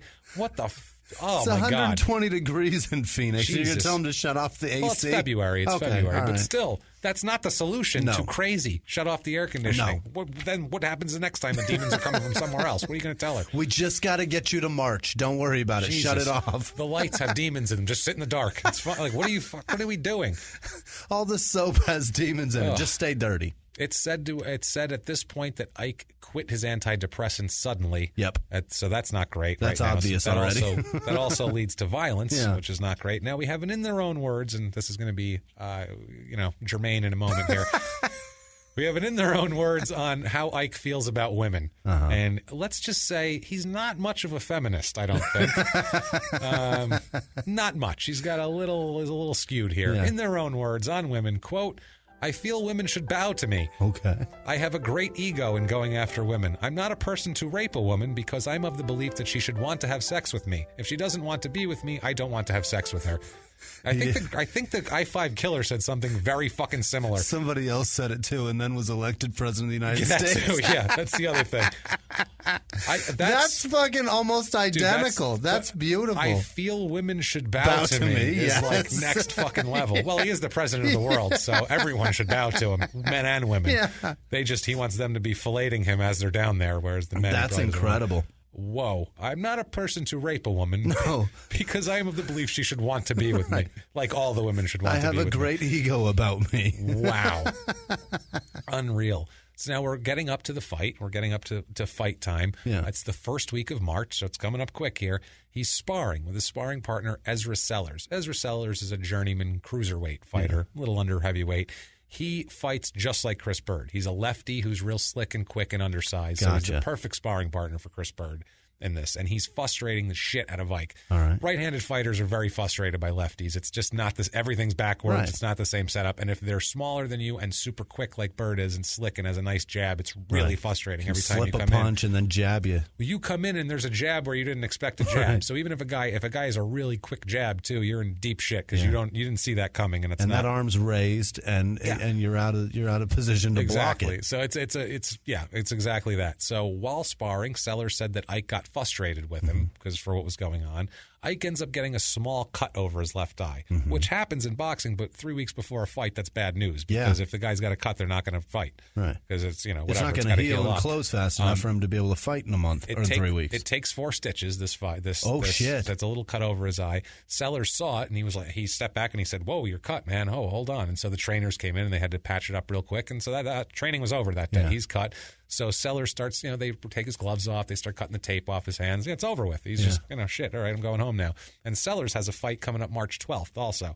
So he's got a fight coming up in less than 2 weeks that he's kind of training for also. At this point, he gets the tape cut off Sellers and all that, and he goes to put his wedding ring back on. He had it in his gym bag, so he takes it like anybody would. Yeah. You know what I mean? You don't fight with your ring on. Right. Obviously, you break your hand, they're going to have to cut it off. So, he got everything off his hands. He goes and gets his ring, and he had it in his hand. He just picked it up out of his gym bag and went over to Ike and apologized. He's like, "Oh, man, I'm really sorry. I cut you like that. I didn't mean to." And Ike saw the ring in his hand and freaked out and accused Sellers of having it on while they were fighting and said that he intentionally cut him. So Sellers... Shit. He's like, "What are you talking?" Sellers is like, "No, man, I don't know what you're talking about." In the middle of him saying, "I don't know what you're talking about," Ike kicks him in the knee. Kicks him in the right knee, which is fucking nuts. Yeah. Yeah, he's going down. That's not even boxing moves at this point. He takes his fucking knee out like a lunatic. Yeah. So Sellers says, quote, "As I was falling, I grabbed him and he wound up on top of me, straddling me, and he was punching my head and then he was choking me. Finally, they pulled him off of me and I said, 'Hey, your own trainer wrapped my hand,' and that sent him off after Wilson." Oh, God. So he basically said, "What the fuck are you doing? You're a fucking guy who wrapped my hand." So obviously it wasn't on there, and he goes, "Oh, really?" And he went over and started beating the shit out of his trainer. Which is nuts. So now he's just an animal running around like a bull, like the guy said before, in a shitty gym in Arizona somewhere, beating people up. So Sellers can't walk. No, he literally drags himself outside and gets a cab. Wow. So he can go to the hospital. Yeah. First he's filing a police report too, but he has to. Yeah. He has to go to the hospital first because he can't walk. Right. So he takes a cab to the hospital. Now, keep in mind, he's got a fight in 2 weeks. He's a journeyman guy. He needs the money for this fight. He ends up he has torn knee ligaments, and he can't fight. Oh, shit. So this guy's ruined his opportunity to fight, taking money and food out of his mouth. And now he has to have a surgery. Yeah, now he's taking food off of his table, and now he's doing this. He ends up filing charges against Ike, luckily, for assault, and so does the trainer Wilson. He does too, because who knows what the fuck he did to that poor guy. He's not even a fighter, for Christ's sake. He's just a trainer that wrapped the guy's hands. Unbelievable. First of all, too, I don't think a wedding band under wraps and a glove would cause a cut. No. Anyway, first of all, it's not like he had a giant pinky ring on or anything. But he just lost his mind. It's not a Super Bowl ring. No. It's a wedding band. He was pissed. He didn't like the way sparring was going. He didn't like that the guy cut him. Right. Whether it was, it's obviously an accident. He can't cut somebody on purpose. And so he just wanted to lash out. Because, I don't know, he's fucking crazy. Right. Good Lord. Here's the other thing, too. Was the cut over his left eye or his right? I want it to be over his left, and Sellers caught him with a right. Because then you've got no argument for the fucking ring at all. You know what I mean? Yeah, no shit. No, it was a left hand. It was over his right eye, I know. So, he hit him with the left hand with the ring. That's very clever, though. Now, March 20th, 1999, we actually get to a fight. This lunatic is fighting.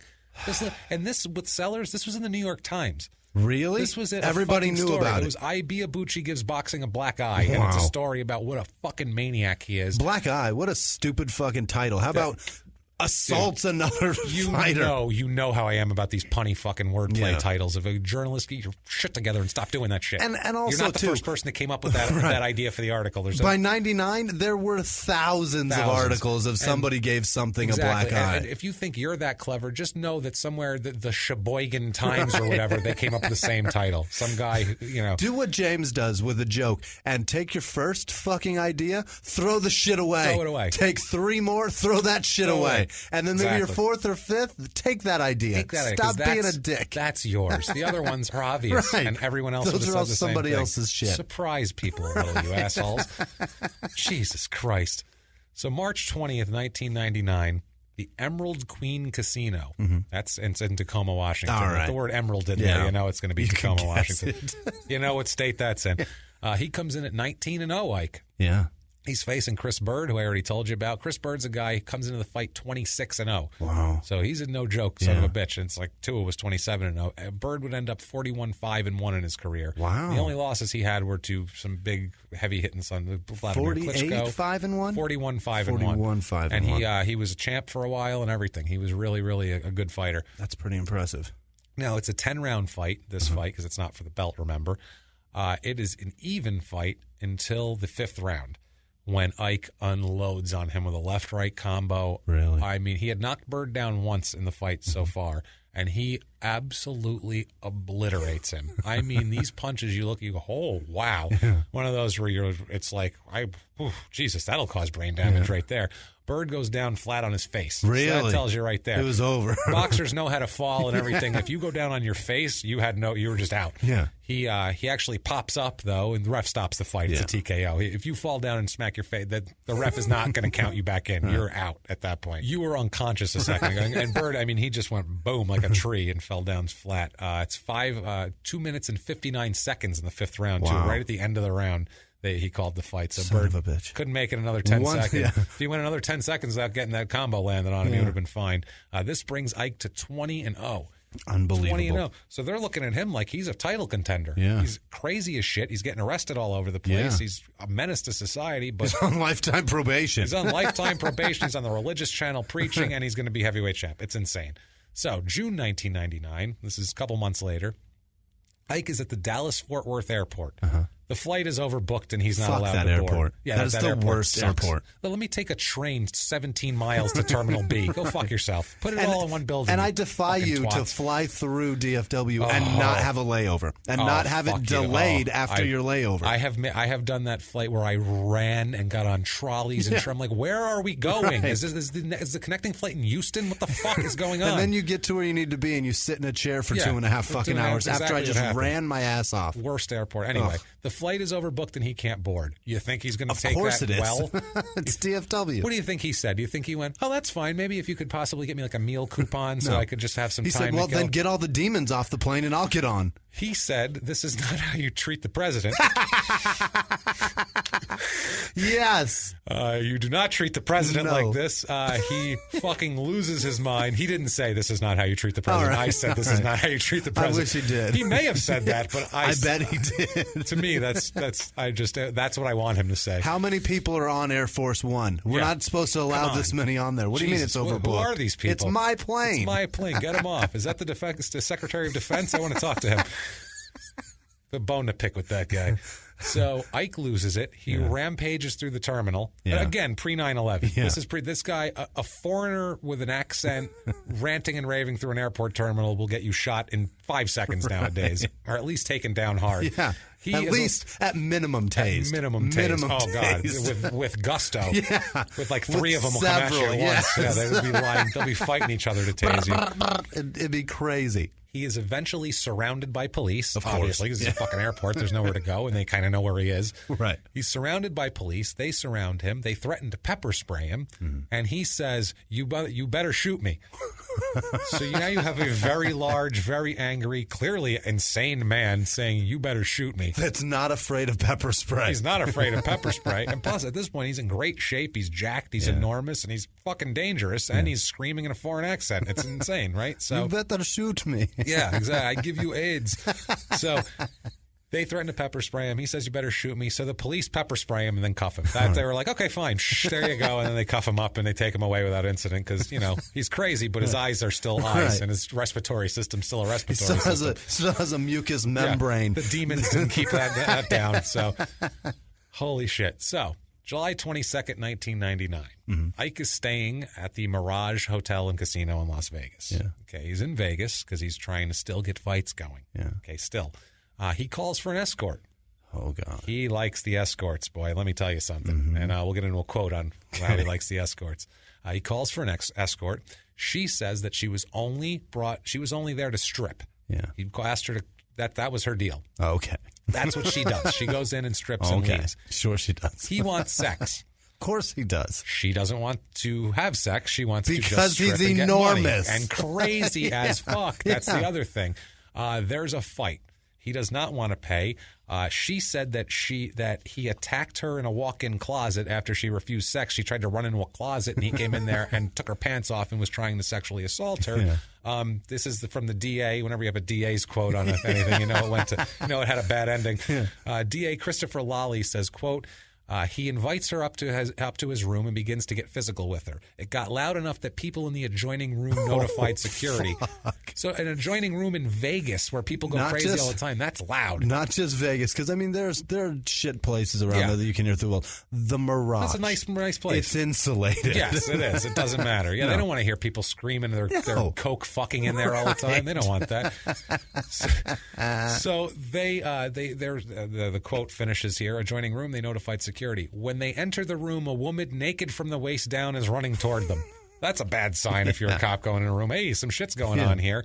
It turns out he didn't even want to pay for the stripping. Yeah. He was like, well, if you're not going to fuck me, I'm not paying you for stripping, which is nuts. Yeah. Anyway, he ends up refusing to come out of the room. They burst in and he locks himself in the bathroom and won't come out, Stanley Wilson style. Okay? God. So they can't get him out. Yeah. And you don't want to burst in there as this giant guy ready to drop bombs on you. You don't know what in a closed space. Yeah, I don't want to tussle with that guy in there. But you can put tear gas under the bathroom door. Yes, he is definitely susceptible to that shit. And apparently he is. So you have to gas Ike. That's the only way to get him to calm down. Apparently, so they get him. They take him into custody. The whole deal. He's arrested for a litony of charges. We'll get into in a moment. We have to get into, in their own words, on prostitutes. Yeah. In their own words, quote, I have had sex with escorts many times. It's no strings attached. I paid with checks and credit cards. It was a guilty pleasure. When we have secrets, God has a way of telling you, I saw what you did. I thought I could get away with it, but God had to make my little secret public. No, you did by assaulting a prostitute. That's why it was public. It would have never been public. Nobody would have known shit. Or cared, for that matter. Go crazy. Had you not make her hide in a fucking closet. Unless except that you tried to rape her and made the police take you out with tear gas like a fucking, like a terrorist lunatic. So, Ike is held for months on a multiple $million bail. He can't make bail. Really? After 3 months, bail is reduced to $750,000, and he gets that and bonds out. Okay, so he's on house arrest. He is only allowed to train, and it's specifically in the documents he's not allowed to call prostitutes. Oh. He's not allowed to call out for pussy anymore. I think that's illegal anyway. In Vegas, the escort thing. So they were like, you're not allowed to call out for escorts. They didn't say prostitutes. It's escorts. Right. You're not allowed to call any strange women and pay them to hang out with you, basically. That's not allowed anymore. You're banned from lifetime probation in Arizona and no prostitutes in Las Vegas. Whole state. That's crazy. So, I don't have any of those stipulations on my travel anywhere. Anywhere I want. No, I can do whatever I want. Coming out of anywhere I want. Out of as the woodwork. As long as it's not illegal, I can hire it. Dude, I'm telling you, man. So, I mean, Jesus Christ, his mother's crazy. Yeah. He's crazy. Comes over, all these silver-haired middle-aged white men. He's crippled a 15-year-old. Put him in for life. Crippled or damaged his walking, whatever. He's the kid's having seizures. Yeah. He's sexually assaulted like 3 women now. Yeah. One he tried to hurt in a hotel room to the point of being in there. His mother's crazy. All these people are losing money on him. I feel bad for all these people, Jimmy. No fucking way. Bet your fucking ass, Jimmy. What do you take me for? Get the I don't think I found one, here. But not nearly as bad as I feel for Ike Kofi Ibeabuchi. Get the His middle name is Kofi, but he's Ike Ibeabuchi. God damn it. A contributor at Daily Trust in San Jose, California. Really? God damn it, I found him. Ike, I'm coming to San Jose this weekend. Yeah. Come hang out with the San Jose Improv with me and Jesse Maypeluso. We owe you a drink after this fucking mess, I think. You poor bastard. You honestly, you deserve a drink after all you've been through. I will call you president all weekend. Right, you can be the president. So, wow, I was so happy to find that. Wow. You were like, no. That's unbelievable. No, I knew you were going to do that. That's why I found it, my friend. I love it. So after the arrest, we bring promoter Bob Arum into the picture, the aforementioned scumbag thief Bob Arum. Yeah. Bob Arum had pledged $175,000 to his defense fund. What? That's how much of a silver-haired middle-aged white man he is, because he sees it as an investment. See, this right here is where laws should have been like, anybody in law anywhere should have been like, listen, they are making so much money that they're going to contribute to a defense fund for one of their fighters, because that's how much money that guy makes for them. Yeah. We need to pass laws that keep this shit from happening. That's what they should have done. That's what, in retrospect, yes. But it should have happened for anybody that understands law right then. No, they look at this as an investment. They're like, well, I got some money invested, and we'll see crazy. From a quote we have here from Bob Arum that is a scummy-ass quote. It's scummy because, A, he wanted to get this guy out of trouble for all his shit that he's done, and then, B, when it's not to his exact needs, he just goes, fuck that guy anyway. Ugh. Check this out. He pisses me off on two different fucking levels here. Arum's quote is, quote, I'm having second thoughts about it. This is the $175,000. His attitude is sort of bizarre. He's fucking crazy, and you knew that. There ain't anything new. The kind of money he says he wants to fight is so far out of line that it's completely unrealistic. On top of that, he wants a bonus, and he didn't even seem to care about what may happen if he doesn't beat the criminal case. I'm not going to put good money after bad. I think I'll cut my losses. So it's like I'll be behind him and when it's to the detriment of society, and then when it's kind of an inconvenience to me also, then fuck him and I'll ditch him too. So now that's what I mean. He's being used and then thrown away, this guy. I think Ridiculous. that somebody pointed out that Bob's a scumbag, and he was like, maybe I should cop a better story here. He's been being called a scumbag for 40 fucking years. And if you actually talk to anyone in the boxing industry, they hate Bob Arum. They hate. I won't mention him, but there's a boxing trainer out here who trained a lot of big fighters and is a really good guy. And I talked to him once, and if you mention Bob Arum, you see his blood come to his eyes. He goes, he's a fucking thief, but he says it in a Mexican accent. He hates him. I love it. Hates his guts, man. So he was. We have a quote from Larry Merchant, who's one of the boxing announcers from HBO, if you ever watch HBO boxing. He said about Ike, quote, he was seriously damaged emotional goods even before he exploded. My belief when he got locked up was that boxing dodged another bullet. Yeah. He's like, this is good that he wasn't the face of boxing when this all happened. It is Ike, after the arrest, he's ruled mentally incompetent to stand trial. Wow. Finally, something fucking good happens. They send him to a state facility for the mentally ill. It's about time. Yeah, no shit. He needs to. He is kept there for 2 years. 2 years before he's finally found mentally competent to stand trial. They've diagnosed him bipolar. They got him on medication. He's still hearing demons and shit, but that's another story. They get him on that. He's running around like Ace Ventura. Yeah, that's literally what he's doing with a dress on, with his hair done. Now, unreal. Now, November 8th, 2001, he enters an Alford plea in Nevada. Now, if you don't know what an Alford plea is what the West Memphis 3 is what they did. It basically says, I'm not admitting guilt, but I realize that the evidence is enough to convict me, so I'm pleading guilty. But it's not an admission of guilt. That's a special plea that they make with people if they don't want to stick around with a trial. Right. And he's so goddamn crazy. Who needs a fucking trial with him? So he does the Alford plea. He's sentenced to 2 to 10 years for battery because he's charged with battery and attempted sexual assault on this prostitute. He is a escort, whatever you want to call her. He is sentenced to 2 to 10 years for the first count of battery, 3 to 20 years for the attempted sexual assault, and they're to be served consecutively.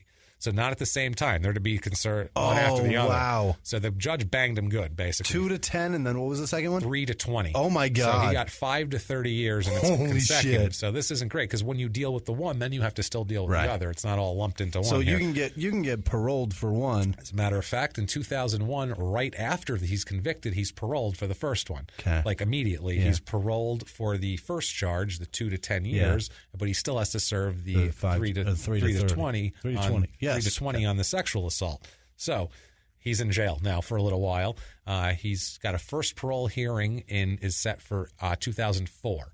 So that would only be 5 years removed from boxing. So he's really shooting for that.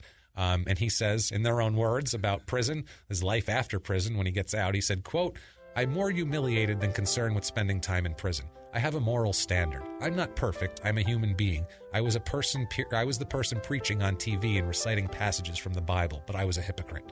No shit. Yeah. No fucking shit. 2004, he has that parole hearing, as I said. He expects to get out. There's articles on him. He brings in a guy named Sig Rogich, who we're going to talk about here in a second. Oh, boy. He's super silver-haired middle age. Whoa, boy.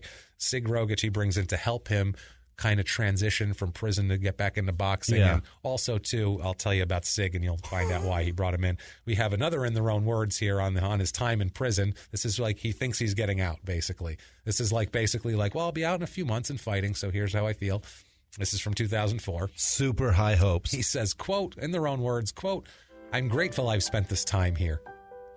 I'm ready to put the world on my shoulders. I appreciate the serenity, the calm I acquired in prison. If not for the stain on my name, there's nothing wrong with taking a 5-year break, especially when people in boxing didn't appreciate my efforts then. I'm like a new car that's been parked. I might not be the latest model, but my engine is still fully intact. Oh, God. So he's thinking, he's like, I'm ready to fucking rumble. Yeah. I'm ready to go. Let's do this. Let me out of here. Now, Sid Rogich is a Vegas ad executive. He also, he's the guy who helped Mike Tyson get his Nevada boxing license back after he bit Holyfield's ear off. Right. This is as silver-haired and middle-aged as you get. This man loves money and loves getting it at other people's expenses. Yep. And he had also advised at this point in 2004, had advised the last 3 Republican presidential candidates on their campaigns. Ugh. So he's so connected. Ugh. I mean, so fucking connected. Yeah. He can get a license back for a crazy person who bites a guy's ear off. Right. And he's into presidential politics. That's pretty big. He's going to be Ike's manager, this guy. What? So that's pretty silver goddamn haired, middle-aged. Yeah. You know what I mean? Rumors are that he's going to help Ike get parole. That's everyone says. He's essentially personifying everything scummy about America and boxing, especially sports. Yeah, he's basically he says that everyone thinks that he's going to get parole because he's got Sig on his side. Sig Rogich said about it, quote, "I don't think my involvement plays a big role. The parole board will look at him and maybe say that it's good to see he's got a good potential business relationship waiting for him and not someone who's going to take advantage of him. I don't think the parole boards look at who he's associated with. The doctors and wardens will determine what kind of person he is." Boy. So he's saying whatever. So fingers crossed that they do look into the character of the people he associates himself with. They apparently do, because his parole in August 2004 is denied. All right. No boxing. So he thought he was going back to boxing. Justice served so far. Instead, he goes back in. And he sits back in his goddamn prison cell. He sits there, he sees demons, and he hears demons. Then he hears a knock at the door. He hears a knock at the door, and he thinks it's a demon. Right. But they come into the cell, and it's not a demon. No. It's the Mexican pimp. And he says,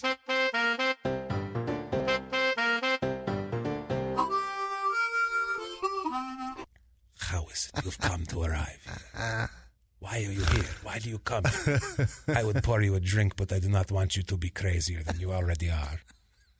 I keep my gun out, by the way. Normally I put gun in holster. I'm not sure. We never know. You're going to have to shoot me." Let it be so then. Let it be done. I shall shoot you if that's what it takes. Poof, and a puff of smoke, and he's gone. And I said it was a demon, and they beat him with a nightstick, and they put him back in mental institution for a while. No, they don't do that. There was a demon named Miguel in here. Yeah, there's a demon. His name was Miguel, and he had guns, and he poured me some scotch. Okay, Ike. Whatever, buddy. Sure, Ike. So in Nevada prison, he was inmate number 71979. That's his autograph there. That's pretty awesome. That's an easy one to remember. Yeah, it's not bad, actually, as far as prison numbers go. Hey, that's a good. I wouldn't think anybody gets their number issued and they're like, hey, that's a good one. In prison. I can remember that. That's not bad. He's assaults guards right away. He's assaulting guards, acting like a nut. He's in the Lovelock Correctional Center. Also gets 2 degrees. He acquires 2 degrees from Western Nevada Community College, which is obviously one of the top universities in the world. It's Ivy League.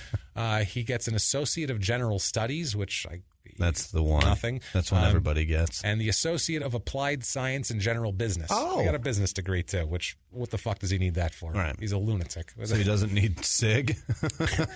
In 2007, he has another parole hearing in August of 2007 coming up.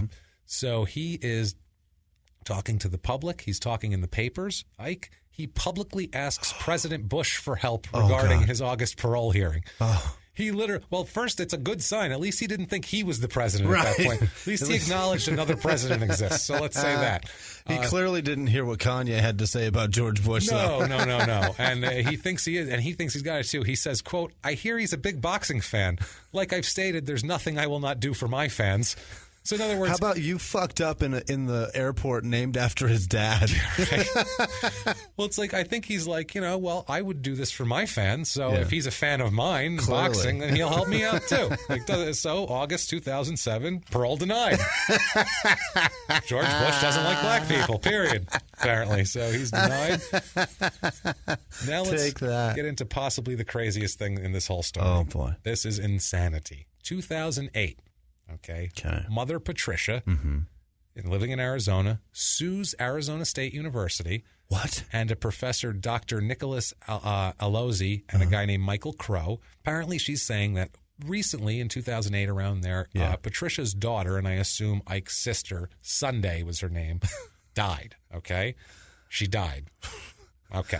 Now, Patricia claims in a fucking lawsuit, this isn't like she's not going around the street ranting and raving this. This is on legal documents filed at a courthouse that I can access, okay? She claims that Sunday is not actually dead, but is being held in the custody of the ASU research team. Oh, my God. She claims that ASU and Alozzi they're keeping her. They've implanted chips in her brain and introduced objects into her uterus for the purposes of embryonic research. Oh, this lady's awesome. She also claims that Ike has been wrongly incarcerated as a part of ASU's research team's plan and conspiracy against her. They're keeping Ike out of the picture. So she thinks some guy at ASU has the power to have a man locked up in another state and kidnap a girl and keep her. So basically, I don't know. Her fucking daughter's dead. Unbelievable. So this goes on in court.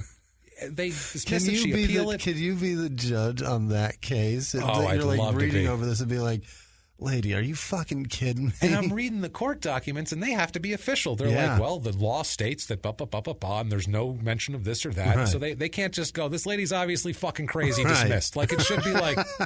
This is clearly insanity. You're wasting our fucking time. Unbelievable. She also alleges battery, false imprisonment, and rape against her daughter by ASU, Alozzi, and Michael Crow. And at this time, there was the baseline rapist going on in Arizona, and they're like, look, lady, we got Mark Godot we've got to prosecute. Listen, we have your other daughter's issues. not there. She's dead, okay? Daughter's dead. Do you want to exhume her body? What the fuck? Wow. So finally, June 24th, 2009, the lawsuit is dismissed completely out of court because it got there was appeals. It's insane what happened here. February 2009, parole hearing, denied again. May 2012, parole hearing, denied again.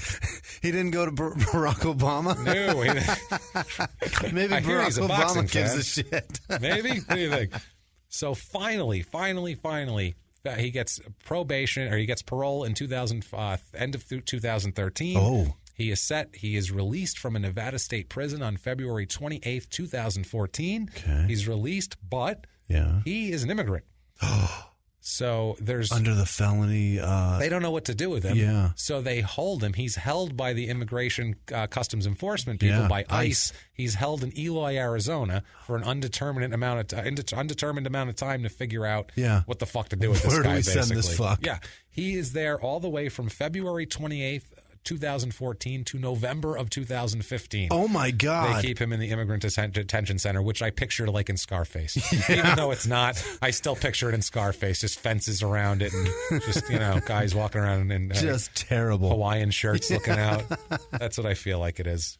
Now, on this, on the whole thing, when he finally gets out, he has a quote about, he gets interviewed and someone asks him about the rape charge, and he says...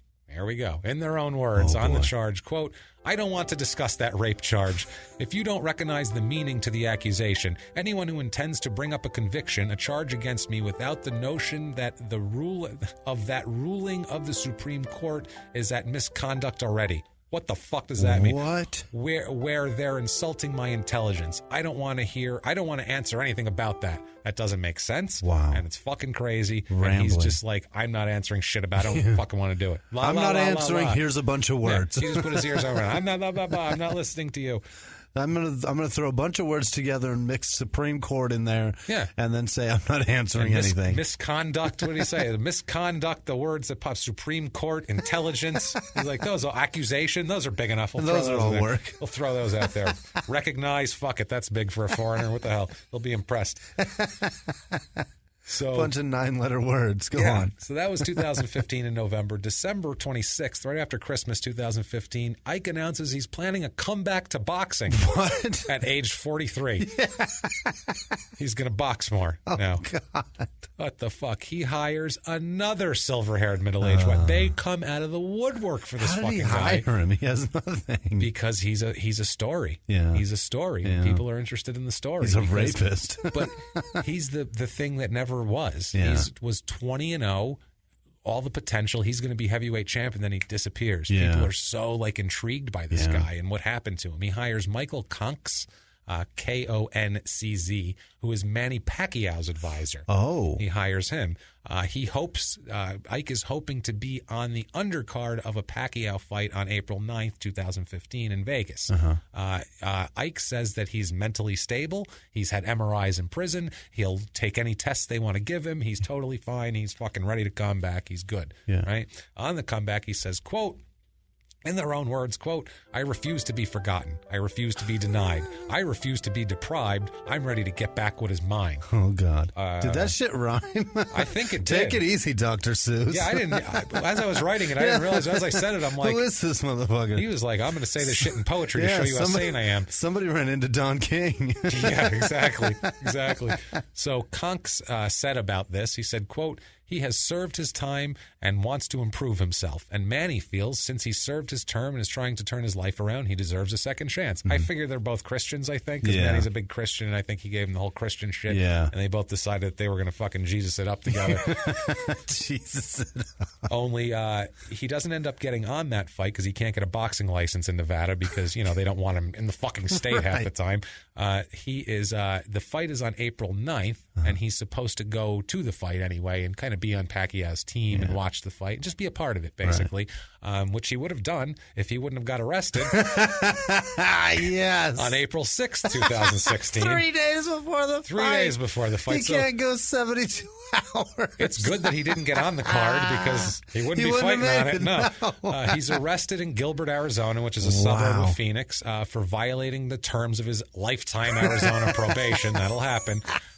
Wow. Apparently, you're supposed to have a treatment program for a sexual assault. You had to enter treatment programs. Never did. No. Just never did one. Failed to do anything about it. So they fucking arrest him again.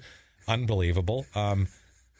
Now, after this, okay, at least deported, right? I mean, the guy... You'd expect so. He's a felon. He's convicted. Multiple times. He's been in prison. Lifetime He's probation. a fucking problem. Not only that, he's crazy as a fucking shithouse rat. What are we doing here?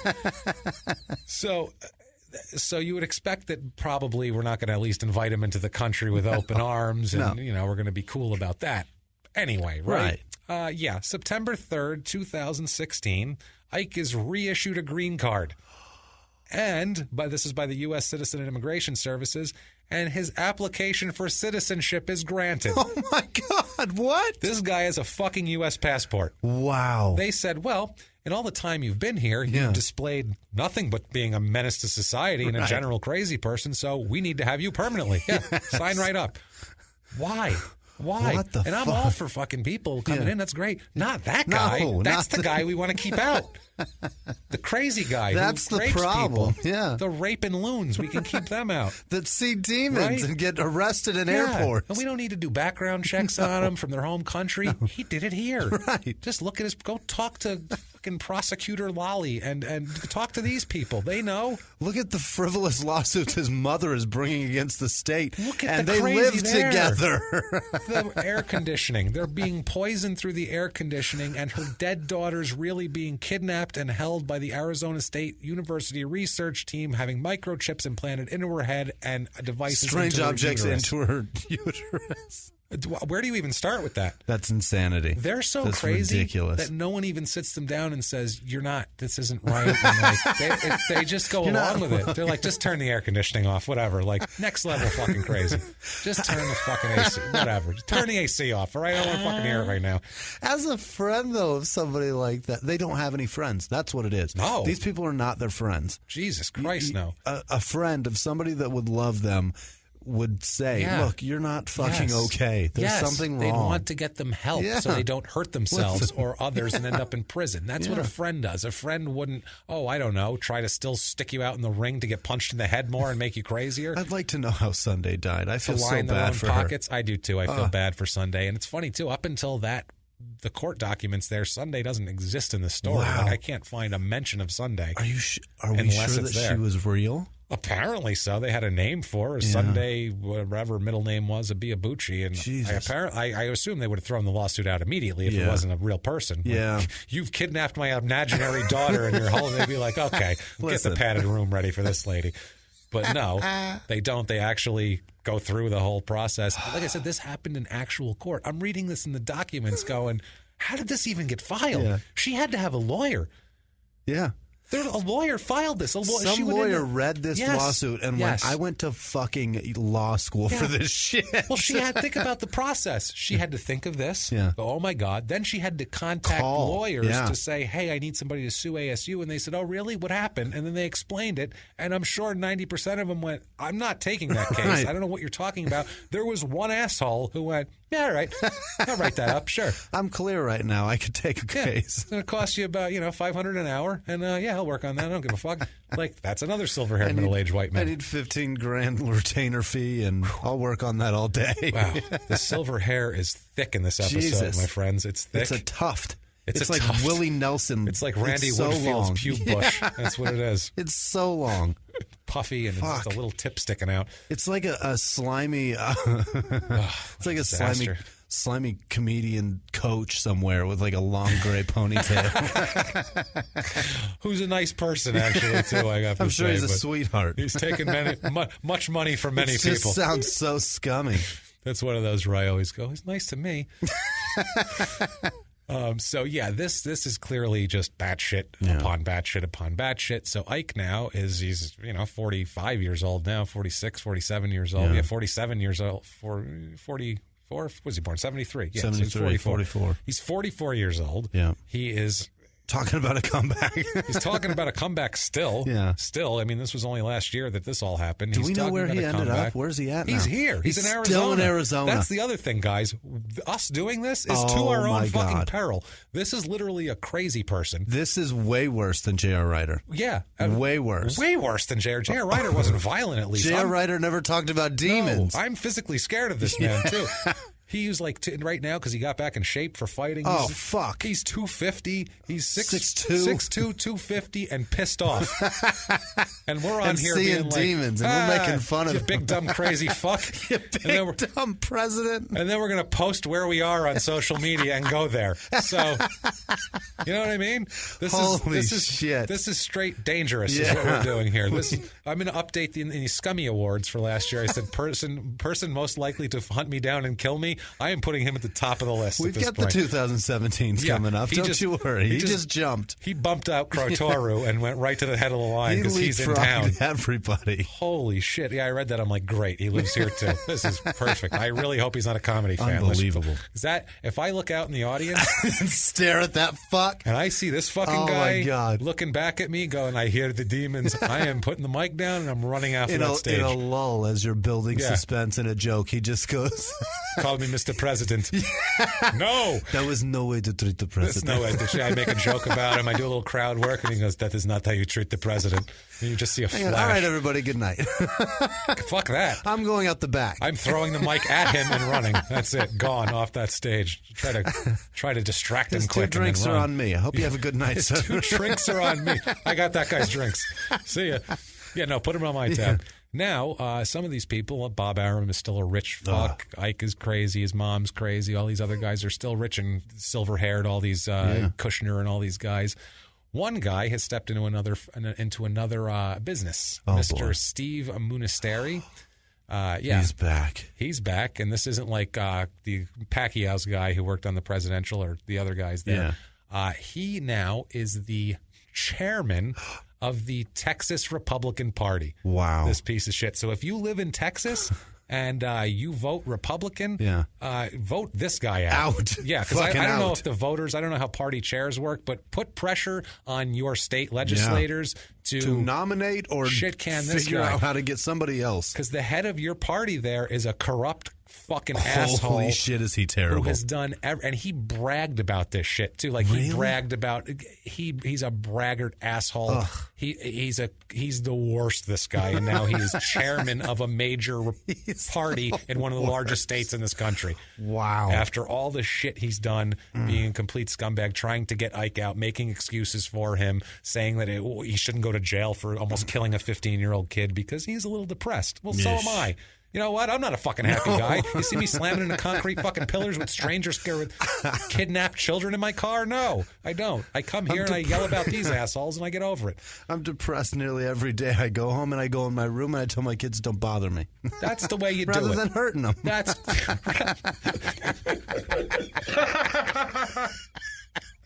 Rather than hurting them. Right.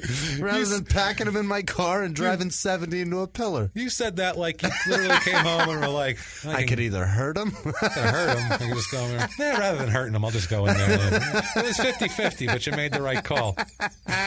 That's amazing, guys. And that's Ibeabuchi. Thanks, Ike. In a crazy nutshell. President Ibeabuchi. Salute, Mr. President. Yes, hope everything works out for you. I hope you stay in the house and just don't come out. And keep calling your probation officer. Keep that Sign up for counseling like you had to do. Get all that shit under control, or don't, and go back to jail. Fine, and maybe the new immigration policies will get you the fuck away from me. Don't kill us. That's all we ask. No, he's a citizen now. Oh, he's that's a fucking right. citizen. He's got a passport now. He's subject to the same shit as everybody else now. We can't. That's no special treatment. You can't kill, motherfucker. No killing. goddammit.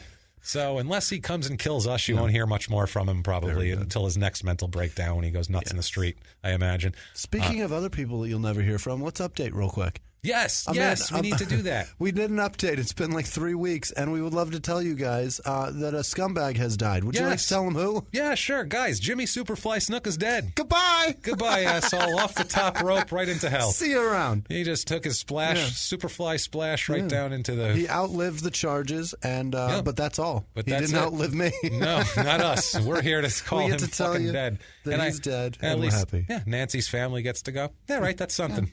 Well, at least he's dead, too. We got no justice, but fuck it, he's dead. Fuck him. That's fine. Of course, he died. He died an indignant death. Yeah, but he died like 73 years old. Yeah, but he died 73 shitting his pants in a hospice care. Some horrible hospice in Florida. That's terrible. Yeah, that's not exactly WrestleMania, but whatever. That's fine. No.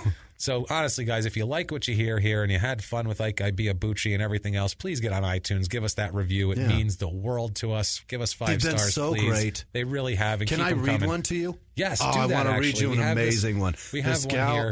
Lindsay Fantastico is her name on iTunes. This is the one.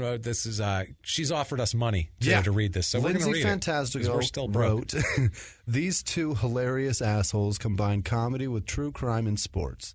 I have yet to find a true crime podcast that's this funny and could care less about being politically correct. If you two guys read this review, I will donate $50 to your podcast. I'm not super rich, somewhere between the average income of Sarah, Mississippi and Raynham, Massachusetts. Every time you go off on Skip Bayless, it's funny. It's that funny and much deserved, and I agree that he is a frosted-haired douche moron."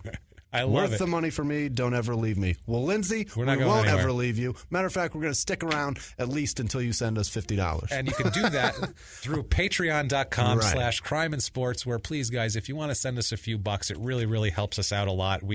I can't tell you, honestly, how much time I put into this podcast, and you too. I haven't slept all week. All I've been doing is podcast stuff, and this is every week. So it really, really means a lot to us to get a little scratch in the bank off of it. So if you would, we have cool rewards on there and everything else, but please do that if you so feel the need. If not, give us a iTunes review. That's fine, too. You can do that. Also, you can get a hold of us on social media, on at Crime and Sports, on Twitter, on Instagram at Crime and Sports, crimeandsports@gmail.com. You can get a hold of us on emails like these fine people have that we have a shout-out for, a bunch of shout-outs. Before we do that, too, her reference to Sarah, Mississippi and Raynham, Massachusetts are to our other podcast, Small Town Murder, which you need to follow because it's so much fun. It's great, and it's a good time, and it's we have fun with true crime, and we talk about the town and kind of how it works in the murder. Also, too, listen to me on P.S. I Hate This Movie, where we rip apart bad romantic comedies, which is a fun time, too. But let's go into these shout-outs, Jimmie. What do we got? Real quick to mention, Small Town Murder is there's no sports involved. So if that's something that you don't want to hear about, go there. But also keep listening here. Yeah, we like having you. Spread the word. People that donated, Tin Can Dan in Australia. Oh, we love you, Tin Can Dan. The guy is so amazing. He's the best. He has enough problems in his life. He has but quit he social loves media. Us. He quit social media. Which is fine. I'm fine with it. He sends us messages, and we love you, Tin Can Dan. You're terrific. Kate Thorpe, Erica Hogan, and Chris Brown, thank you guys so much for everything. Thank you for your Patreon donations. That means the world to us. And you Bobby guys are Williams, all-stars. Bobby Williams on Instagram love posts you. every week a picture of which podcast he's listening to, and every week he listens to us. So thanks, Bobby. Tim Turney in Portland, Rachel Morgan Myers and Zach Myers in those Texas. two, the couple. I swear to God, if they ever, I love those two because they love us a lot. Yeah. But if we are ever like in Texas, they're going to drug us and have sex on our corpses. I know it. I know it. Us on top of us. It's going to be gross. Like a Guantanamo prison. We're going to pass out on there, and they're just going to be like, now we're humping. Zach's shit dripping all off of us. So we're a little frightened, but we love you guys anyway. We're just kidding. Big Jeff in New York City learned about us because Jay Bird dropped a mention of us on the Anthony Cumia show online. And he found us there, and he listened to us ever since. So thank you very much. Thanks, brother. Jeff Kiker, Marissa Albanese, and Mike Juden. Thank all of you so much for the interaction and the comments. Everything, reaching out to us, and especially the Patreon donations. We've gotten. You guys are so awesome, and we can't do this without you. So thank you. We love having you guys so on much. board. Because honestly, guys, we don't have a network. No. We're getting to the point now where we have a shitload of listeners now. We're doing well with the listeners, and we're getting some recognition. But you're our network. That's honestly, we built this from nothing. Yeah. A year ago, we had 14 listens one day. I mean, that's what it was. That's James wanted to jump off a cliff. I did want to jump off a cliff. I wanted to stop doing it. Literally, I said, "What the fuck am I doing this for?" The phone call was hysterical. I said, "Why am I doing all this fucking work, man? I've been up all night. James, give it time. Research and shit." And I'm like, that was right before Eddie Johnson. Yeah. And then Eddie Johnson's story in episode 9 was so awesome and so engrossing that I was like, "Nah, I'm doing this whether anyone's listening or not because this is fun and I don't care." Yeah. And I think it's funny. Yeah. So I'm so glad we kept with it. And it's because of you guys, really. You guys have built this up. The crime and sports movement, it's all you guys. Thank you so much for spreading the word. And we're going to be back here each and every week, as always. Yeah. So that said, you want to give them your social media, Yeah, Jimmie? I am at Whisman Sucks, WHISMAN, Sucks on Twitter, Instagram, and Snapchat. It's been an unbelievable week with you guys, so thank you so much. And if you want to come see me live, I'll be at the San Jose Improv this weekend, April. Jesus, why do I keep saying that? February 17th through the 19th with Jesse May Peluso. If you want tickets, email crimeandsports@gmail.com, and I'll take care of you. Other than that, James, what do you got? Where are you at? I'm at Jimmie P is funny. You can find me on social media. There it is. James Pietragallo if you want to try to have fun that shit. spelling a long Italian last name. Please follow us. Say hello. We'd love to have you. And we're going to be back every week after this. So much fun. Live from the Crime and Sports Studios. We will see you next week. Bye. If you like crime and sports, you can listen early and ad-free now by joining Wondery Plus in the Wondery app or on Apple Podcasts. Prime members can listen early and ad-free on Amazon Music. Before you go, tell us about yourself by filling out a short survey at Wondery.com/survey.